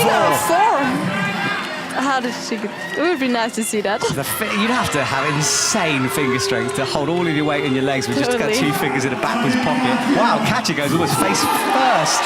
That's the shoulder. But Oceana can't return. Yeah, Oshi's into 1 move away. Oh, so close. I'm worried about Katja on boulder 2, stretching that shoulder. That's the dodgy one. Oceana didn't get the top on boulder 2, so she's not moving up the order. Osh breathing deep, looking left, starts this flip, powering off that left foot. Janja came close.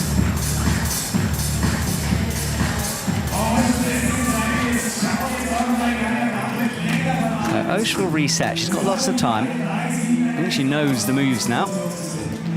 Well, we said Janja likes to be pushed. Yeah, she's pushed now. I think she might be with this set, yeah.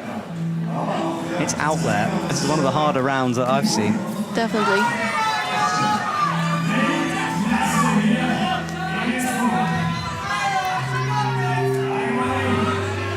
Crossing through to the pocket again, just 3 fingers dragging on that hole. So that's a big swing this time. She catches it. Osh is a move away as well. Catches back in that boulder. Osh falls. Janja's still going. Sloper, but no, that left hand was a bit low. These slopers look so bad. But for Janja, that zone, look at the scoreboard. Not many have got zones in that boulder, so that is important for her. But I guess she'll want more. I think Katja is crimping a screw hole or something. I don't think Katja wants to do that shoulder press again. She's trying to find a different way. You know, if you have an existing injury and you feel it tweak, you don't want to be doing the same move over and over again. Yeah, self-preservation needs to kick in, which isn't something most athletes on the IFSC circuit know about, the self-preservation. So I'd imagine she'll try the shoulder at the end. We'll see. Yeah, and you're dragging again. It was better when she did this swing, got more range on it. Yeah, better from Janja, learning this sequence. Hits the sloper, left foot in the pocket. Holds the sloper this time. This is as far as we've seen anyone come. Drills that right foot. Another sloper, looking comfortable from now on. But a hard move into this dish. It's tiny. She does slide off it. And of course, yeah, doesn't get any easier towards the top. And no more points available either. I think she'll give it 1 more go. Well, she hasn't really got any time to rest with 37 seconds on the clock.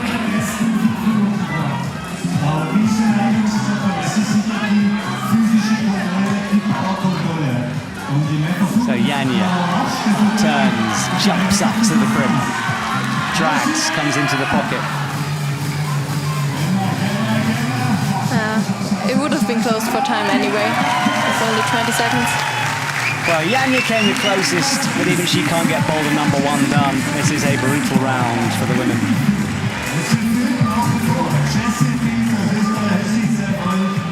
Let's see a replay of Janja, shall we? This was the move.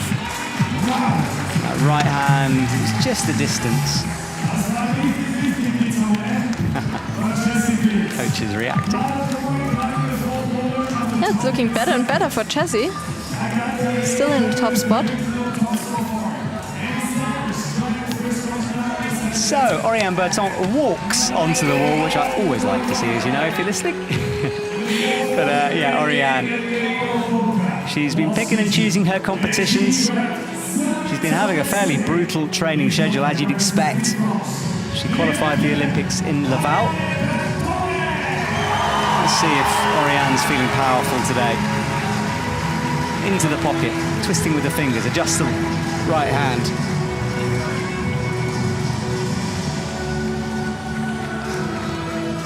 Doesn't seem that comfortable on the move. And Annie's already got the jump. Yes, Annie looking more comfortable here. Up she goes. We know you've got to really do Boulder 2. All of the top 6 have. Easily gets stood up. But she's not standing on that jib yet with the right foot, which I think is clever because it means you can do that adjustment there. Now she got it. Should be able to reach it. She's a jump away, pushing with the shoulders, re-chalks up. Presses underneath, look on the right as well. Progress on the slab. And Annie is in and done. I think it's a flash for her as well. Yes. So, smile back in her face. That will improve her score. Needed it and gets it done. Let's see that again. Set, stretched up, just a little. Right at her fingertips, but managed to save it. Stands on the dual text. Good work from Annie Sanders.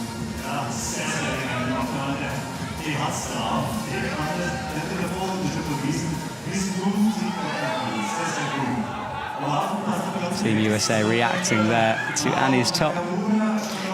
Yeah, a lot of athletes obviously who are in Hungary, Budapest, and it's not much of a journey over from there to Innsbruck, so I think for a lot of people it made sense to do this competition. Yeah, if you're here from the US or then you already made the journey to Europe. And I think we have a zone on Boulder 4 now. This was Mao, let's see, yeah. So she's careful with the feet, yes, that should count. So, things starting to come together, that scoreboard piecing itself.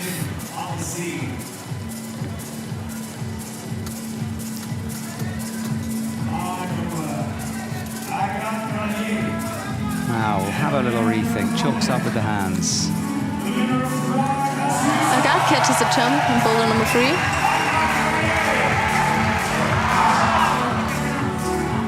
That was a body position, a slip, but maybe a slip from the dual deck foothold. she looked steady for a sec. But it should be enough for the zone. Well, Mao goes again on the far right. It was good from her before. She got that zone. A long way to the top there from that zone. It's a big old pop, much more comfortable. That's all she's standing on. That is a brilliant angle. Look at that.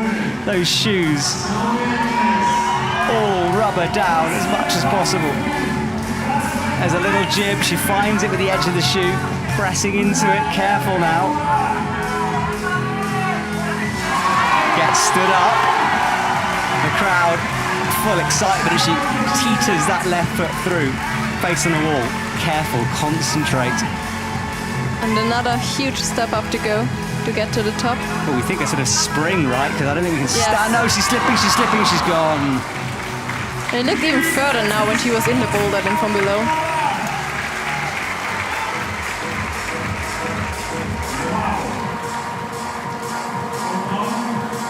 Wow, it's been a close semi-final, but it's been interesting, I think. Also, if there's so few tops, the crowd really appreciates every top and you get the full support from them. Yes, you're right about that. As I said, an educated crowd, they understand what they're watching. They're not getting frustrated by it. They're fascinated by the athletes. Look at Boulder 3. Agat is in, one move away. Launches again. Just that one hand, though, not enough.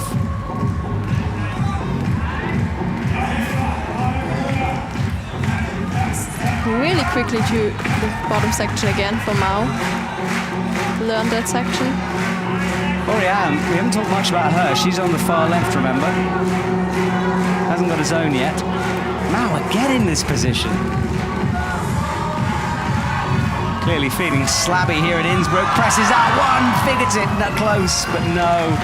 And that'll be it with 6 seconds to go. And Oriane not getting a zone on Boulder 1 either. Boulder 1, wow. What were the setters on when they set that thing?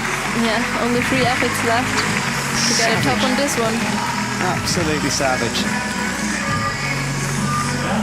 Innsbruck does tend to step the level up a little bit, and I do think it was a bit of a reaction from the qualifying round, but we do see hard routes here, hard routes and boulders. Yeah.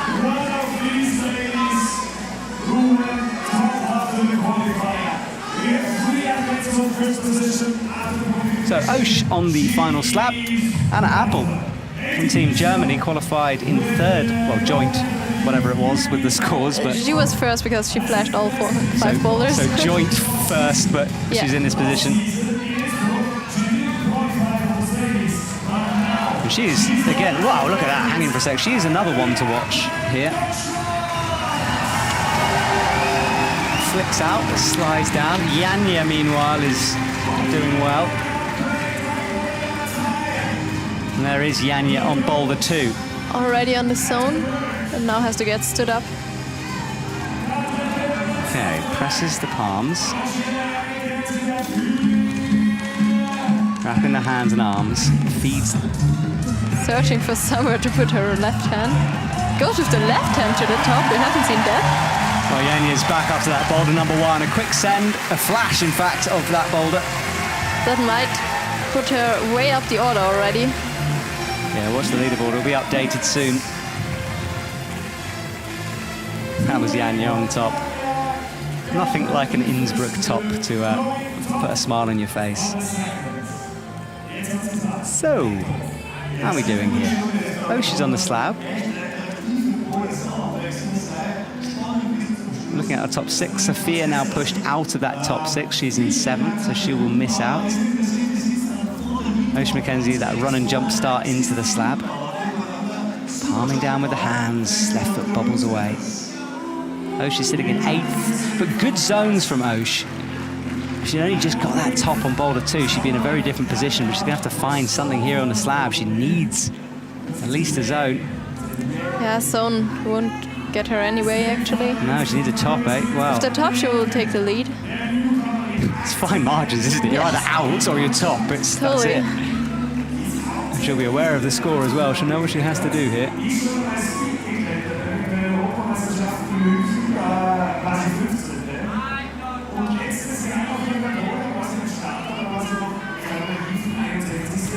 She's got half her time to do it.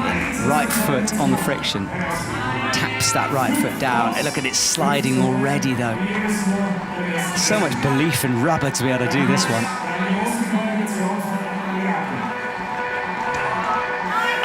I think she did hit her shin on the way down. That's a nasty one. Yeah, if you want to see the ultimate shin scrape, go and watch the Climbing Club with Alex Honnold, who tried the women's boulder in Salt Lake, slipped off and left his DNA behind on the wall. That's on YouTube. And Apel into the blocked hold now. Minute 55 on the clock. It's the slope up and down. Kind of shaking out those hands.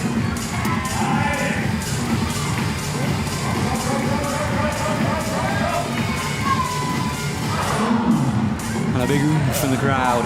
So many feel like ready to take off, and in this moment the foot slips.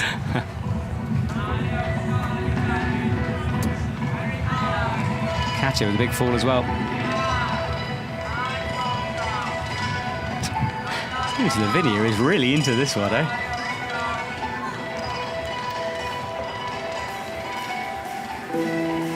I think for the coaches as well, we talk about the athletes sort of climbing naturally. For the coaches, you know, whatever's done is now done in terms of the Olympics. You know, yeah. I'm sure they're also just breathing a sigh of relief. Like, I had one athlete tell me yesterday that they don't want the word Olympics ever mentioned again after this, and it does feel that way a bit, but you know, once every 4 years. Yeah, I wanted to say for 3 years you don't have to hear about it anymore. Yes. That's it, up again. Left foot on the jib, will drive across. I think she tried to do a toe catch on the green one.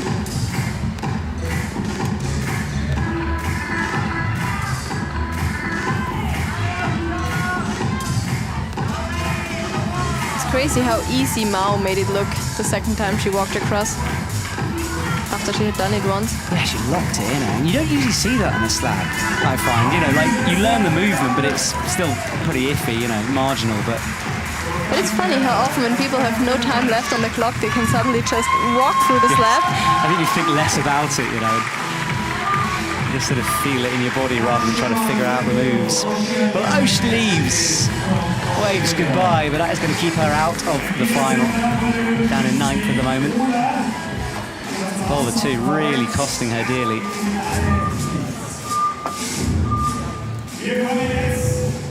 Well, talking about boulder 2, Oriane needs boulder 2. And then Meignan runs on. This lady is so strong. Brilliant in Salt Lake, but she was away with a horrendous knee injury for a couple of years. Definitely a boulder specialist. And when people whisper rumours about the next Olympics, I know we've already done one, but you know, when we talk about possibly separating the disciplines, a lot of people are talking about that lady there. Yeah, definitely. She was third in Salt Lake.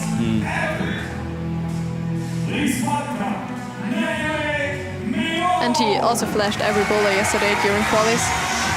Perfect round for her. Yeah, she's very impressive. Also, you'd think she's not tired from yesterday then. True, she didn't fall once, she did 5 boulders and walked away. Just 5 climbs, it's nothing. Also, she won't have lost a lot of skin. Yeah. Like some competitors try to boulder for 5 minutes straight and...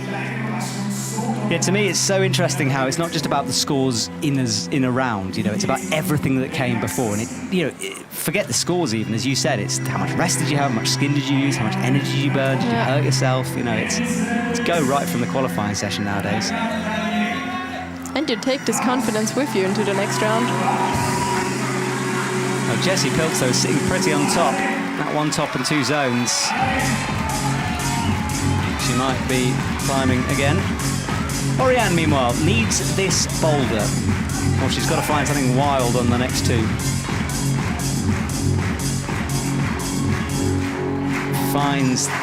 Almost finds the right foot. It's not quite on yet.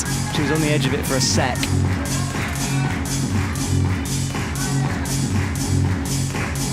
Yeah, it seems like you really need boulder 2, as it's the only boulder which has been topped yet.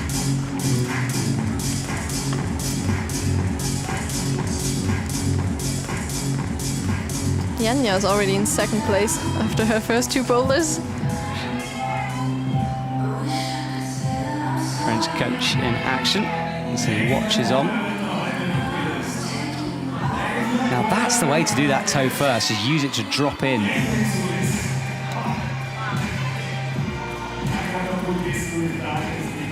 Seems like really every single move of this boulder is hard. We have seen falls on every move.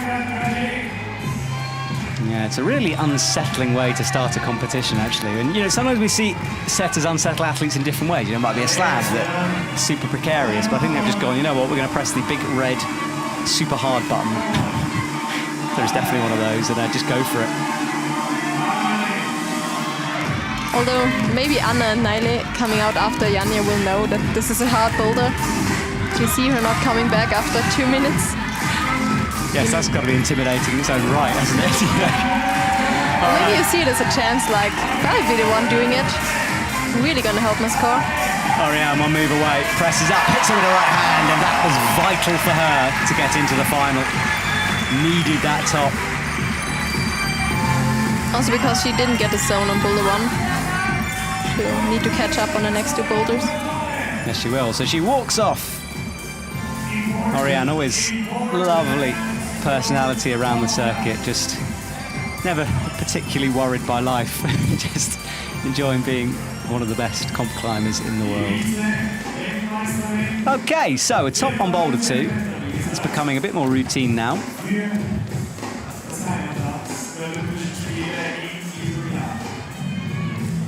Coach is adjusting views depending on who's climbing where, and Agat is on the slab.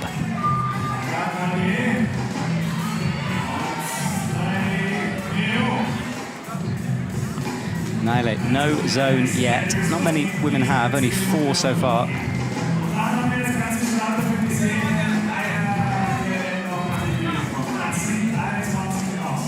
Trying to get as much surface as possible into this volume. And Annie takes the jump. Yeah, Annie's in, but the next jump is probably harder than the first one. She's already got 1 top. If she gets this, it would be massive for the score. She's in 6th at the moment. Now bumps up into 4th with that zone. Looks left. She's trying to get a knee, trying to cheat this somehow, or just get around it. Springs, left, right, no. Never in the right direction there. No score on boulder 1. No score for Annie either. Agat still going with 5 seconds to go. She'd love to get this over. She's going to have to run across to get it if she wants it. Hits it, but no. doubt that will count for her score. Okay, well, just one climber to go on Boulder 1 now before we'll start to wind things down, but plenty of climbing to come, of course. We've still got all the boulders to go through. And if you're just joining us, my name is Matt Groom. I'm joined by Mattia here in the commentary box, and lovely to be in the... Well, we were last in China together doing the competition. Yeah, right. The Lead World Cup. It's been my last competition. It's been quite a break since then. Yes, it has. Are you feeling any sort of rust coming? Like, are you a bit nervous to compete again? It feels like now the season is starting. Like there was some event, but now the season is starting actually. Yeah, that first league comp in China was a bit of a funny one. Out of the order. Forget about that. Right, Ayala Karem qualified joint first for this, and she is been very interesting to watch. First OQS didn't seem herself and fully admitted that publicly. Second OQS, however, she just seemed to sort something out, and I chatted to her and was like, look, you look different out there. She's like, yes, I'm climbing like myself again. I'm me. Yeah, I can just imagine what the pressure does to you after OQS. Oh, Yanya's straight into the first of the jumps here. Hits the top, slaps onto that last hold.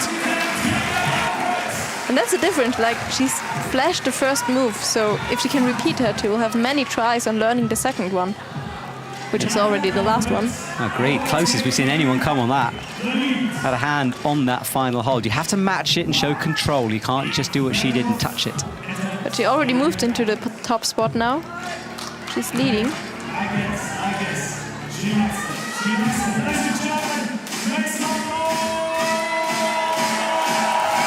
Ooh, for the coaches. Italian coach is impressed. Tell you what, it's coming up to like 2:45, and yet you'd think you're in a nightclub here in Innsbruck. The lights are flashing, the music's playing. There's a bit of a breeze rustling through the stadium, but it's hot out there. Oh, look at this from Maria Apel. Should also be a flash, I think. No, wait, that's a top, so according to that, no flash, but very quick from her.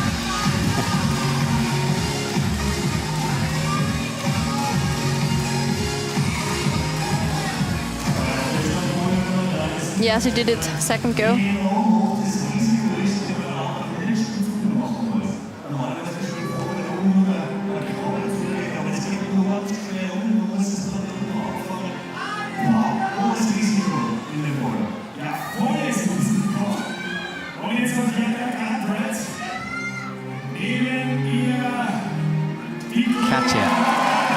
Yanya's up again. That shot was for her on Boulder 3. Katja falls. Let's watch Yanya. She is in. What a top from Yanya Garnbret. Well, Boulder number 1 was tricky. Boulder numbers 2 and 3, no problems. And that is right up there in the top spot and guaranteed into that final. Yes, incredible definitely. from Yanya. She says goodbye to Katja, her teammate, walks off. And you don't often see Yanya fail to do a boulder in a competition. But Boulder 1, I think, really was a step too far. But Yanya back. Flew through the air, much better range, caught just the left arm, locked it off. Yeah, the top is good, but I think you have to hit the foothold in order to hold the swing. But she did it perfectly now in the second try. The Indian coach is loving that. I tell you, being a coach of Yanya Garnbret has got to be one of the more rewarding things to be. But, you know, that doesn't, take away from how much effort she puts in as well. You know, she's hours in the gym, that lady. Yeah, I think she's a really hard worker. Oh, it's insane what she does. So, yeah, natural talent takes you so far, hard work the rest. Ayala Karem sets and looks up. She's one of the more expressionate climbers out there. You can know exactly what she's going through out on the mat. Doesn't seem amused, no. No, exactly. Katja, that's all she's standing on, and there we can see that left foot pop. Brutal. So, 2 tops. We haven't seen that all round, I don't think. 2 of our screens greyed out, or yellowed out, I should say.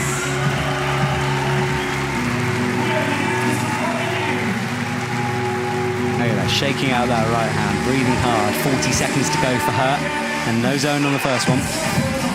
And she's our last chance for a top on this boulder. I think it's slipping away from us, you know. One last try. 26 seconds. Now she did the start move position. Oh, the fingers unpeeled in sections there. Went from crimp to drag to full. Mayella's done, so boulder number 1 will remain unconquered, just a few zones along the way. Calliet doesn't want to say goodbye, does she? 6 seconds to go, but that's outside of that top 6 for her. Yeah, like Oceana, a lot of zones, but no top, unfortunately, for her.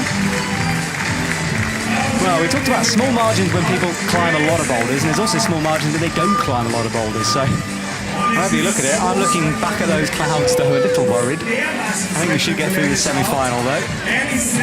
Finals, who knows, we'll roll the Innsbruck dice.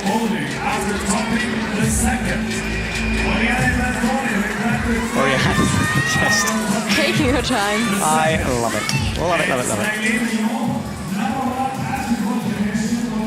Nale.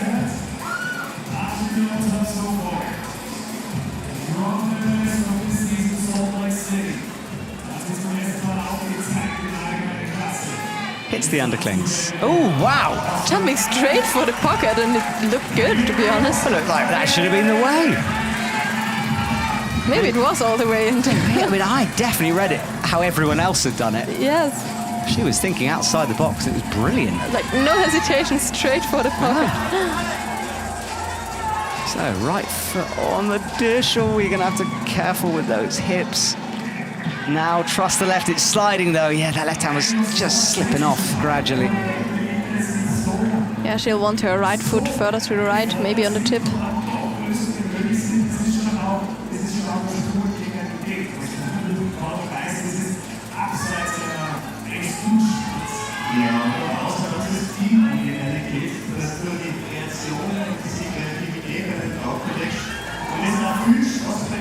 Annie Sanders, tiptoes right, trust the feet, palming down, but really nothing to do with the hands. It's all about that right foot right now.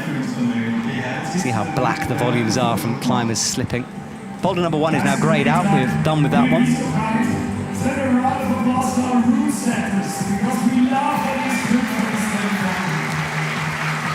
Yeah, those holds don't get better with 20 people climbing across them. No, they do not. I always thought that, you know, in the same way a sort of a racetrack beds itself in with rubber, I always think it should get better with the rubber on it, but of course it actually just leaves little bits of rubber behind and you can roll off them. Sometimes when you have to stand on dual decks, then it does get better if like chalk and rubber is building a layer on it. It's not the reason my dual text is weird, frankly. What a bizarre surface. Yeah, totally. Especially it's making now more and more appearances in Elite. I'm not sure I like that. No. Yeah, we saw it in the Paracomp as well, a no-text end to one of those routes. Incredible. Annie Sanders not having fun at the moment. 2:20 on the clock. Ellie meanwhile is up underneath on the zone. Wraps the hands. Inches away right. Got to keep that tension in the body. Pops, hits it with the right hand. Matches in. Great work from her.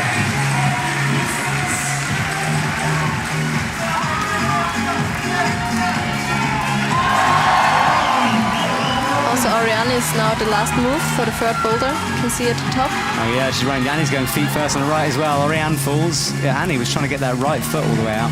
That was the replay on your main screen.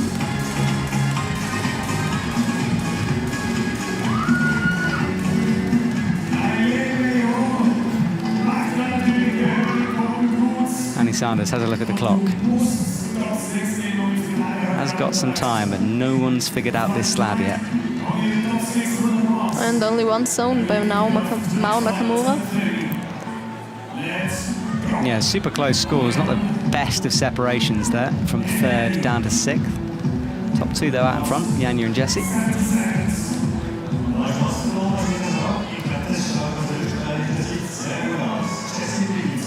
And there is a splatter of rain out in the stadium. It's starting to drift in now, so I don't think it would affect the wall. It's super light.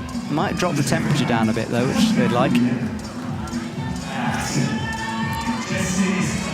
can see Annie's just not getting any weight on this foothold.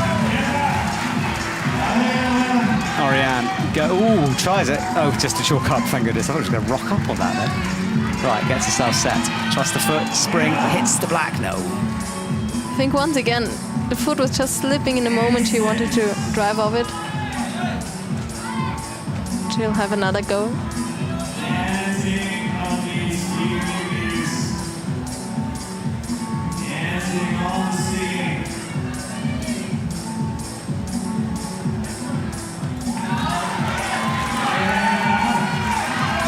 Annie overbalancing, holding her head. She knew that was important. 10 seconds is not going to be enough. Oriane falls as well. Annie giving it another, the last go. She's in fourth, but if she can get a zone, she'd be kind of secure, but no, she can't get it. Frustration from Annie. One more minute, I think she might have at least got the zone. And you can see umbrellas are going up here in the stadium. The audience, as the rain starts to fall a little heavier now, will wrap things up. I might be mistaken, but if I'm seeing it right, Jessie is in the finals. Yeah, I think Jess is through, Janja through. Because there are only 4 people left who can catch her. Now the edge of these mats does get a bit wet, and that's why the setter team are trying to clean them off. We might have a delay here, you never know, but right now we'll carry on with the action.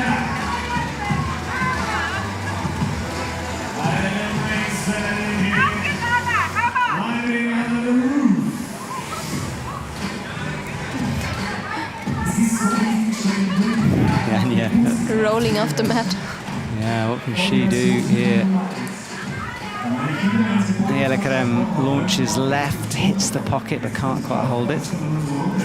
Janja trying to dry her feet off, or rub, not dry, I mean clean the feet, but you don't want to be stepping too far back on these mats. And if you take a big fall onto the edge of them, you might get some damp toes, so the athletes will have to be careful of that one. Yeah, I think she's aware of it now.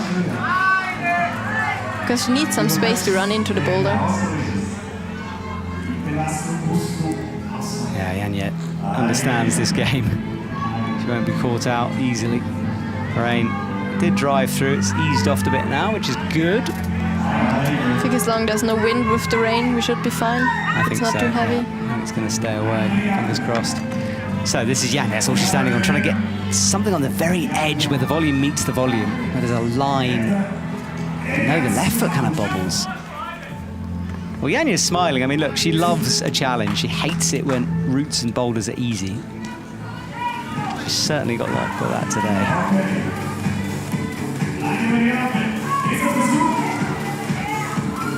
And Apel falls. Ayala will pull on again. Boulder 2, remember, super important and not a huge amount of time. 2:50. Actually, no, there's time. What am I talking about? 2:52. We're fine. See the clock then on the white mats. Anna stamps her foot, frustrated by this move. Left foot on the no-tex now, hits the right foot. Eyes up. The run and jump, swings. Looked really promising. Got the height. Bit of a scary move that, actually, kind of jumping into the wall. Janja facing completely sideways. Oh. Try to go a bit more dynamically, but I think the zone hold is really bad. It will be hard to catch it. Maybe she wanted to put a palm down on that last hold, yeah, but looked so. Something that dynamic would be very difficult to hold. Yeah, Ayala did jump off the second boulder. Oh yeah, she's in. 2 minutes to go. Oh yeah, well that's the zone hold. That's why it's hard to hold. There's a bit of blood on there, I think, as well. It's just a sliver of friction. Anna can't hit that left hand underclink. Ayala's a move away, sets herself for the jump. That right foot twisting in, brings the left foot to match. Left shoulder pushing as she creeps upwards around the corner. She'll find her right hand on no-tex. Just one more move. She just wants to push away. She's got to create a bit of space between her body and that volume, and no, she comes down. Yeah, she couldn't really get stood up all the way. She was still pretty low down. But she'll know how to do the lower part now.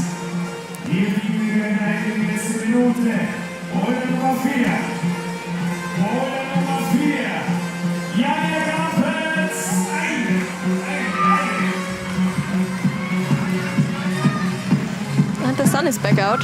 Yes, it is. Weird weather here. Going around in circles, I think. Yeah, sun's out. We're all good for the mats. Right, Ayala has probably, this is her last go, needs something special. That's all she's standing on. Screams as she jumps left. Keep an eye on Yenya as well on the right. She's got stood up again. Important moment for Ayala. No, that foot pop, she saves it. Catches it still. One arm saved there. Still on the wall now. Shoulders out sideways, struggles upwards. She'll want to do it this go. She won't have time enough for another go. Adjust the feet, yes. Time is ticking away. This has to happen now. 15 seconds for Yenya as well. No, Yanya's down. I think she's done too. She's launching from low and... No, that's a big shocker. Hit the block. Hard. And also Yenya. No top on boulder 4. No top for Yenya, but sitting in top space with 2 tops, she'll be in. Yeah, easily. Ayala does that sometimes when she comes down, just sort of full body exhaustion, just flat on the mats, breathing hard. Yeah, she still has some work to do now on the last 2 boulders. Yeah, we know how hard they are. She needed that, gave it everything, of course, but wow.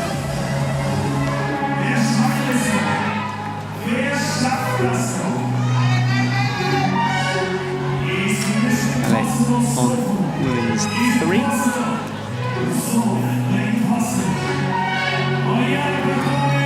Oriane on the slab. Well, we talked about the French being good at slabs. Let's see this in action, shall we? Yeah, she really needs this zone. Oh, yes, true. She's in 7th at the moment. Zone would put her into finals. Same is for Anna. Yeah, so zone's vital. And remember in Laval, that slabby wall, we saw Oriane's slab skills. Prague, where she won. So she's got that history of being able to do them. And at least the zone is not impossible, we saw that. And maybe she can show us how to do the top.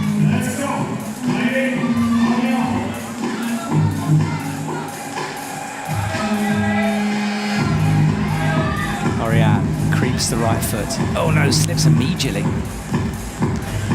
Nailed, trying another method for the jump. Going with the right hand onto the yellow one and left hand to the green one.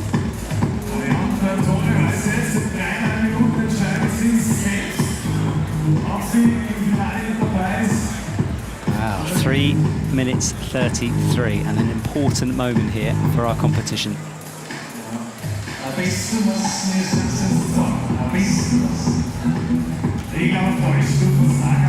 Oriane flicks the shoes onto those calves, trying to make sure they're nice and clean. 2 French athletes together here. Oh, a bobble, that's all it takes. One tiny slip, that's it. You know, it's hard to recover on that slab, as we've seen. And what makes it so frustrating. You're like, what did I do wrong? What can I change?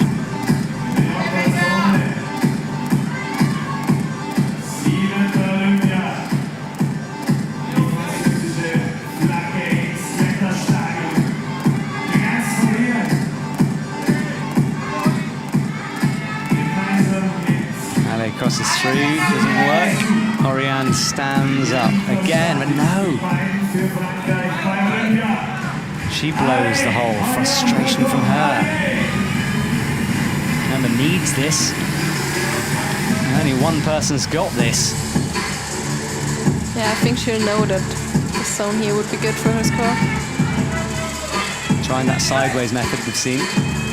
Now he jumps all the way.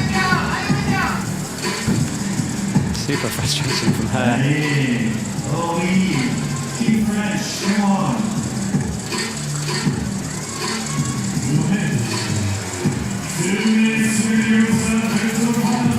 Less than 2 minutes now. Oriane has full rubber down, kicks the left foot under. Really not happy how this slab is working out for her.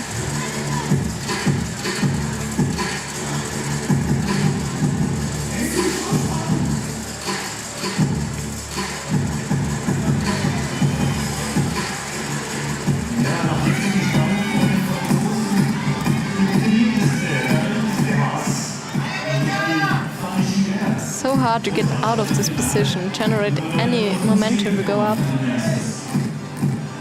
Yeah, it's so awkward, isn't it? Your eyes are drawn to the feet.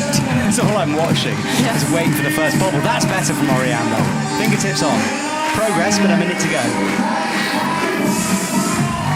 That's also a boulder you can give a lot of tries because it's not physically taxing. Look better from Mary.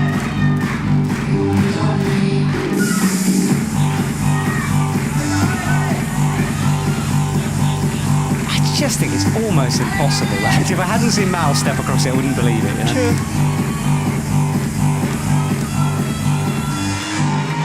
But she was really on the very right side of the starting foothold, so the step wasn't that big for her.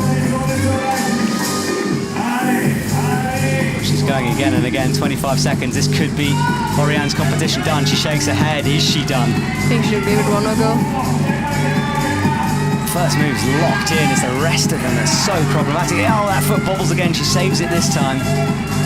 Creeps out to the right, finds some purchase. No, goes. Oriane gritting her teeth, annoyed at that. She will leave. Nally as well will go. 14 seconds. Well, Oriane outside of a finals place. Yeah. Those are the store. Wow, that's... Which means Jennifer Buckley is in. Look at that. First World Cup. Yes, she is, you're right. Wow, what a debut performance. Those clouds are terrifying in the background. They're just coming for us. Slightly less dramatic in real life, I promise you, but on that camera angle, look like the end of the world approaching. We'll need 15 minutes more. Yes, and they come can on. roll in. Give us that, eh? Well, sunglasses are out because here it's sunny. I think a couple of kilometres away it's definitely not. We'll pray it stays away. Anna Apel on the slab.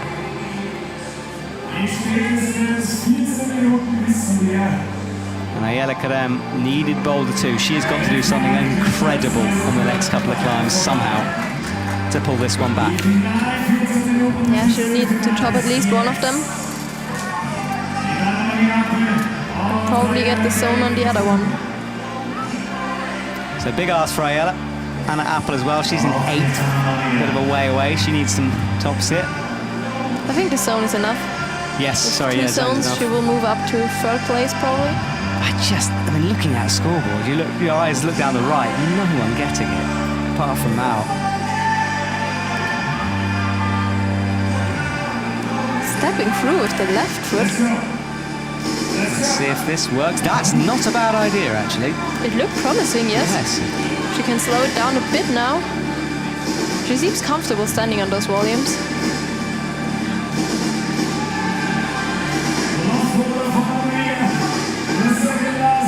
Just as I said it, she's slipping off.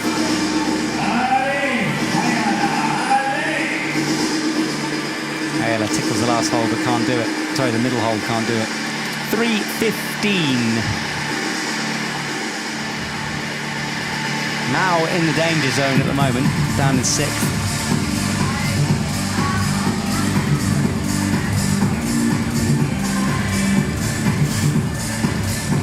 Music here in the stadium really is like a party. Ayala down, going a bit backwards now. Anna Apel as well, struggling.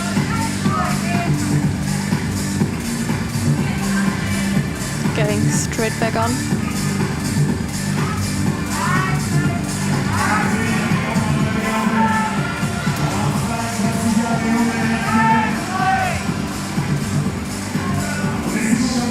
Ayala looking frustrated. Some of that sort of joy in her face slipping away here a little bit, we saw in the qualies and the OQS second round. Yeah, she'll also know that she'll need the top. I guess you can just occasionally feel the competition slipping away.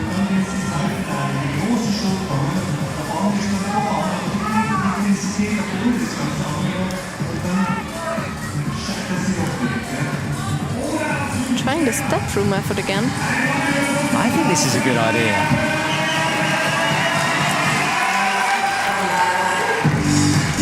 So hard to get any weight through the foot.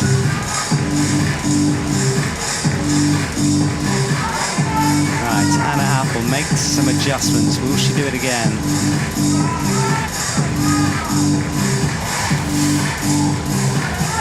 You can see the frustration stamping on the ground.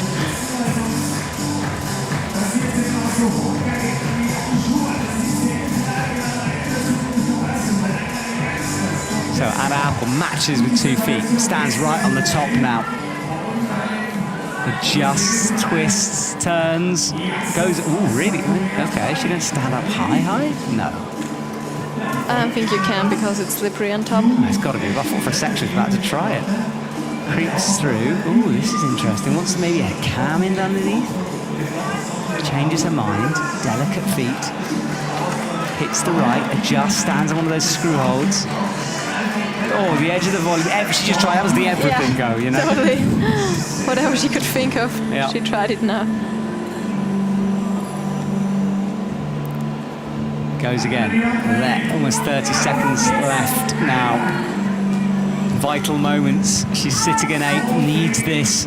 Dances with the feet, left foot slide. You know the second it starts to go, that is it. Just like watching which foot would slide first. Probably the last go for her.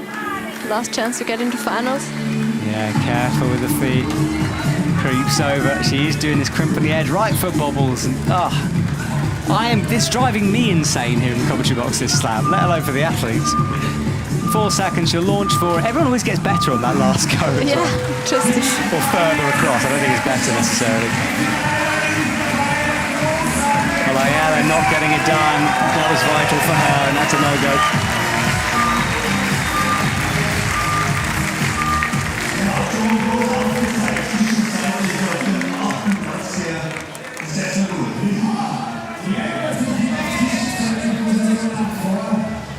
Naile also needs a quick zone to be able to move up into a final spot.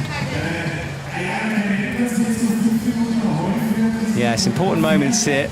Keep your eyes on the scores because a few athletes losing out here towards the end. Naile only with 1 top is sitting in 9th. Ooh, big jump up with that right foot. Very dynamic way to do that, slab.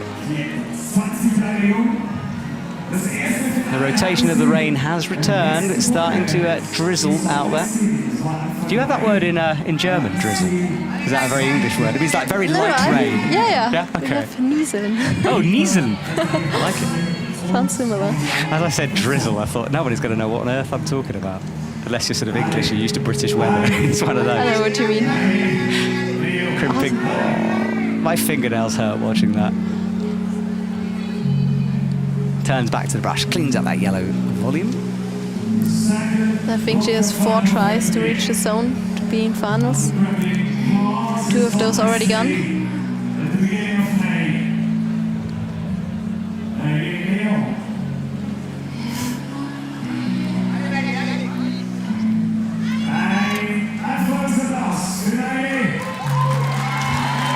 Naile, frustrated, walks back, getting shouted at by the crowd. They want her, they're willing her up this thing. They know she's got to do it quickly.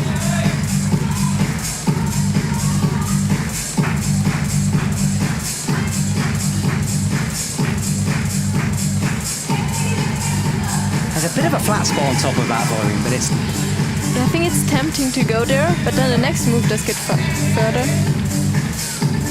The next foot move. Dances the foot down. Oh, there's not a lot on that. No, left foot goes. It also must be stressful being the only one out on the mat, the only boulder that's climbed now.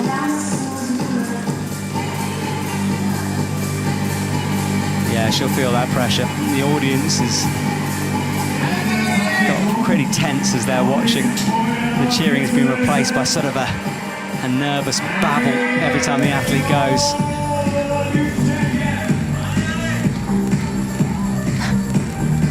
Well, a nice jump over, but...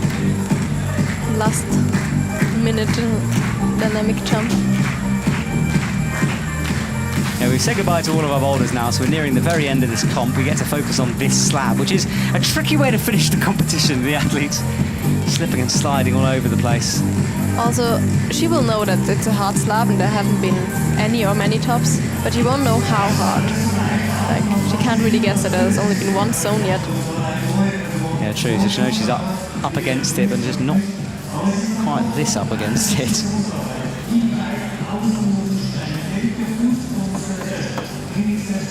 Oh, She'll chalk up once more. 1 minute 39. Nearing the time. She's got to pull something out of the bag here.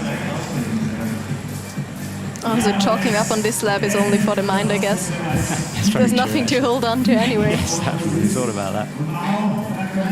I don't know what the equivalent of a slab chalk up is. Brush your shoes. Yes, brush it. Look at it in an annoyed manner. Right. Also trying to step up. I mean, you get it, because then you'd be able to drop down, which would you'd land yourself on it, but there's no way you're standing on that no-tex. She found another volume to crimp.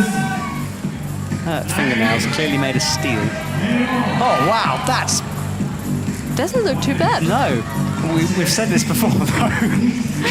Every time someone gets fractionally closer, we're like, that's it, that is the way. Grabbing onto every straw that Yes, could give us a top here. Come on, slab. Give us your secrets.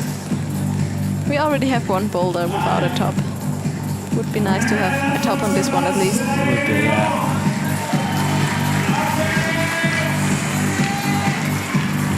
Head super low, crimping the edge. Careful with those fingernails. Sliding down, nope. French team, Ariane's dancing. I realised they were on camera. Ariane didn't realise they were on camera. That was hilarious. No, he's not going to do this. So that is the end of her cup, outside of the top 6. And Ayala to come on the slab.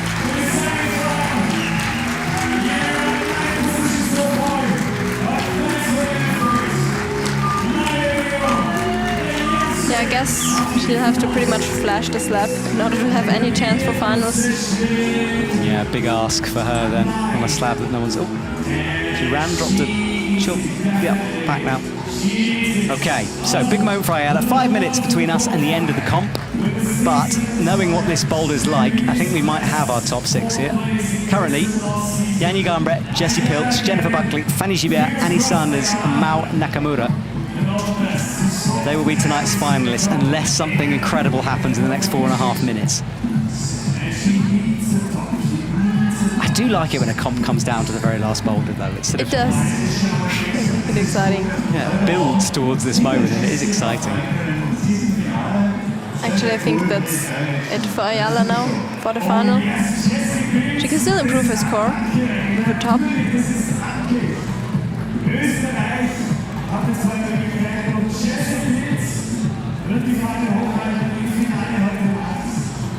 But it's good to see that Mao is like rewarded for her sona on the slab. Yeah, that was a brilliant bit of climbing from her. Like, honestly, to watch the poise, and she did it repeatedly, you know, over and over again. You just wonder, I'd love to know that, you know, what's going on physiologically wise on her body to make her stick and no one else, you know. Like, what's the difference? Exactly, like what's going on? And I'm sure movement experts will see those tiny movements. On a slab, it's the fractional margins that make a difference. It's so difficult to tell when you're just looking. Sometimes it's an obvious foot placement, but often it's just a weight shift. Also, I would love to see the route setters. I mean, they have tested it, they will think it's possible. Me too. I'd like one on hand. We'll call them in. We had Maragda, the paraclimber route setter, come into the paraclimbing booth, the commentary booth for the paraclimbing comp, and she was talking through all that. I do like having a setter here to explain things, but I haven't got one here. I'll go and find them and have a word. Ayala, having problems. What do you do in this moment? Yeah, she's struggling to get established on the start. We said she had to do this quickly. She certainly hasn't done that, so we think she's probably not going to make this. No. But she'd like to get it done for her confidence. And that, yeah, it's sort of massaging her left leg there. That, you know, it's maybe not arm intensive. You're putting a lot of weight through those legs. Yeah, it's a high step. Repeated pistol squats. I'd be tired. Yeah, definitely. So she's trying to come at it from different angles, working out how to put as much rubber down. And these run and jump starts are tricky as well. Yeah. The mat's hard to run on. I think that was better. Like, most ran up all the way and then bowed down to the starting hold with the hands.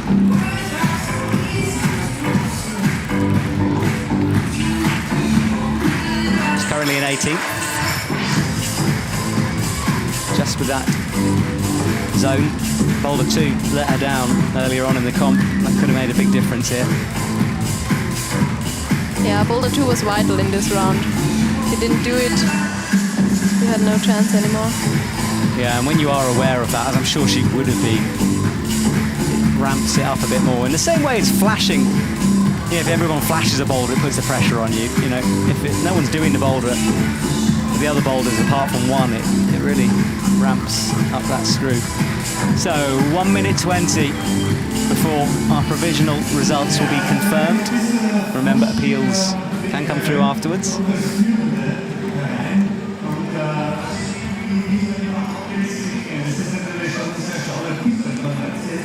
I think she still hasn't started it, like got into the starting position. God, that just feels so irritating, doesn't it? Just why? You know, no one can help you. By yourself, there's nowhere to hide. It's a lot to deal with. Everyone's watching you. Last time out.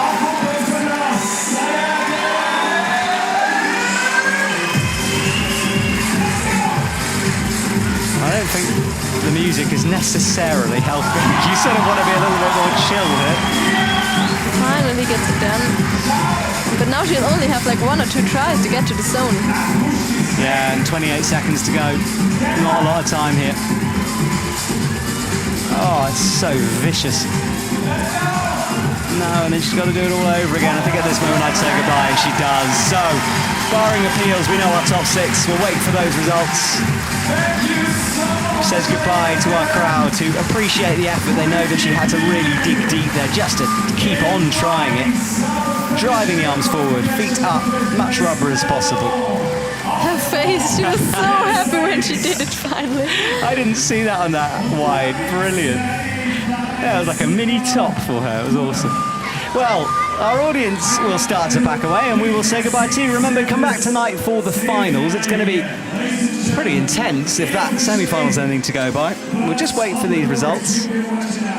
And you'll be returning with me tomorrow, unless things change, unless you've hated me in the commentary box, but I think you're going to come back for the men's semi-finals. And that's the rain that's been floating around. Let's see. Well, Garnbret on the top spot, followed by Jessica Pilz. Jennifer Buckley, what a performance from her. Fanny Gibert, Annie Sanders, and Mao Nakamura, the slab queen at the end there. Well, that was the story of the competition. We will return tonight for the women's final. Remember to subscribe to the Climbing Club on YouTube, and we will return for more climbing action soon as we scroll down the list of those who came close but didn't quite make it this time. A hard round after an easy semi-final, putting everyone on edge. Right, have a wonderful afternoon, everyone. Thank you for watching, and we'll see you later. See you tomorrow.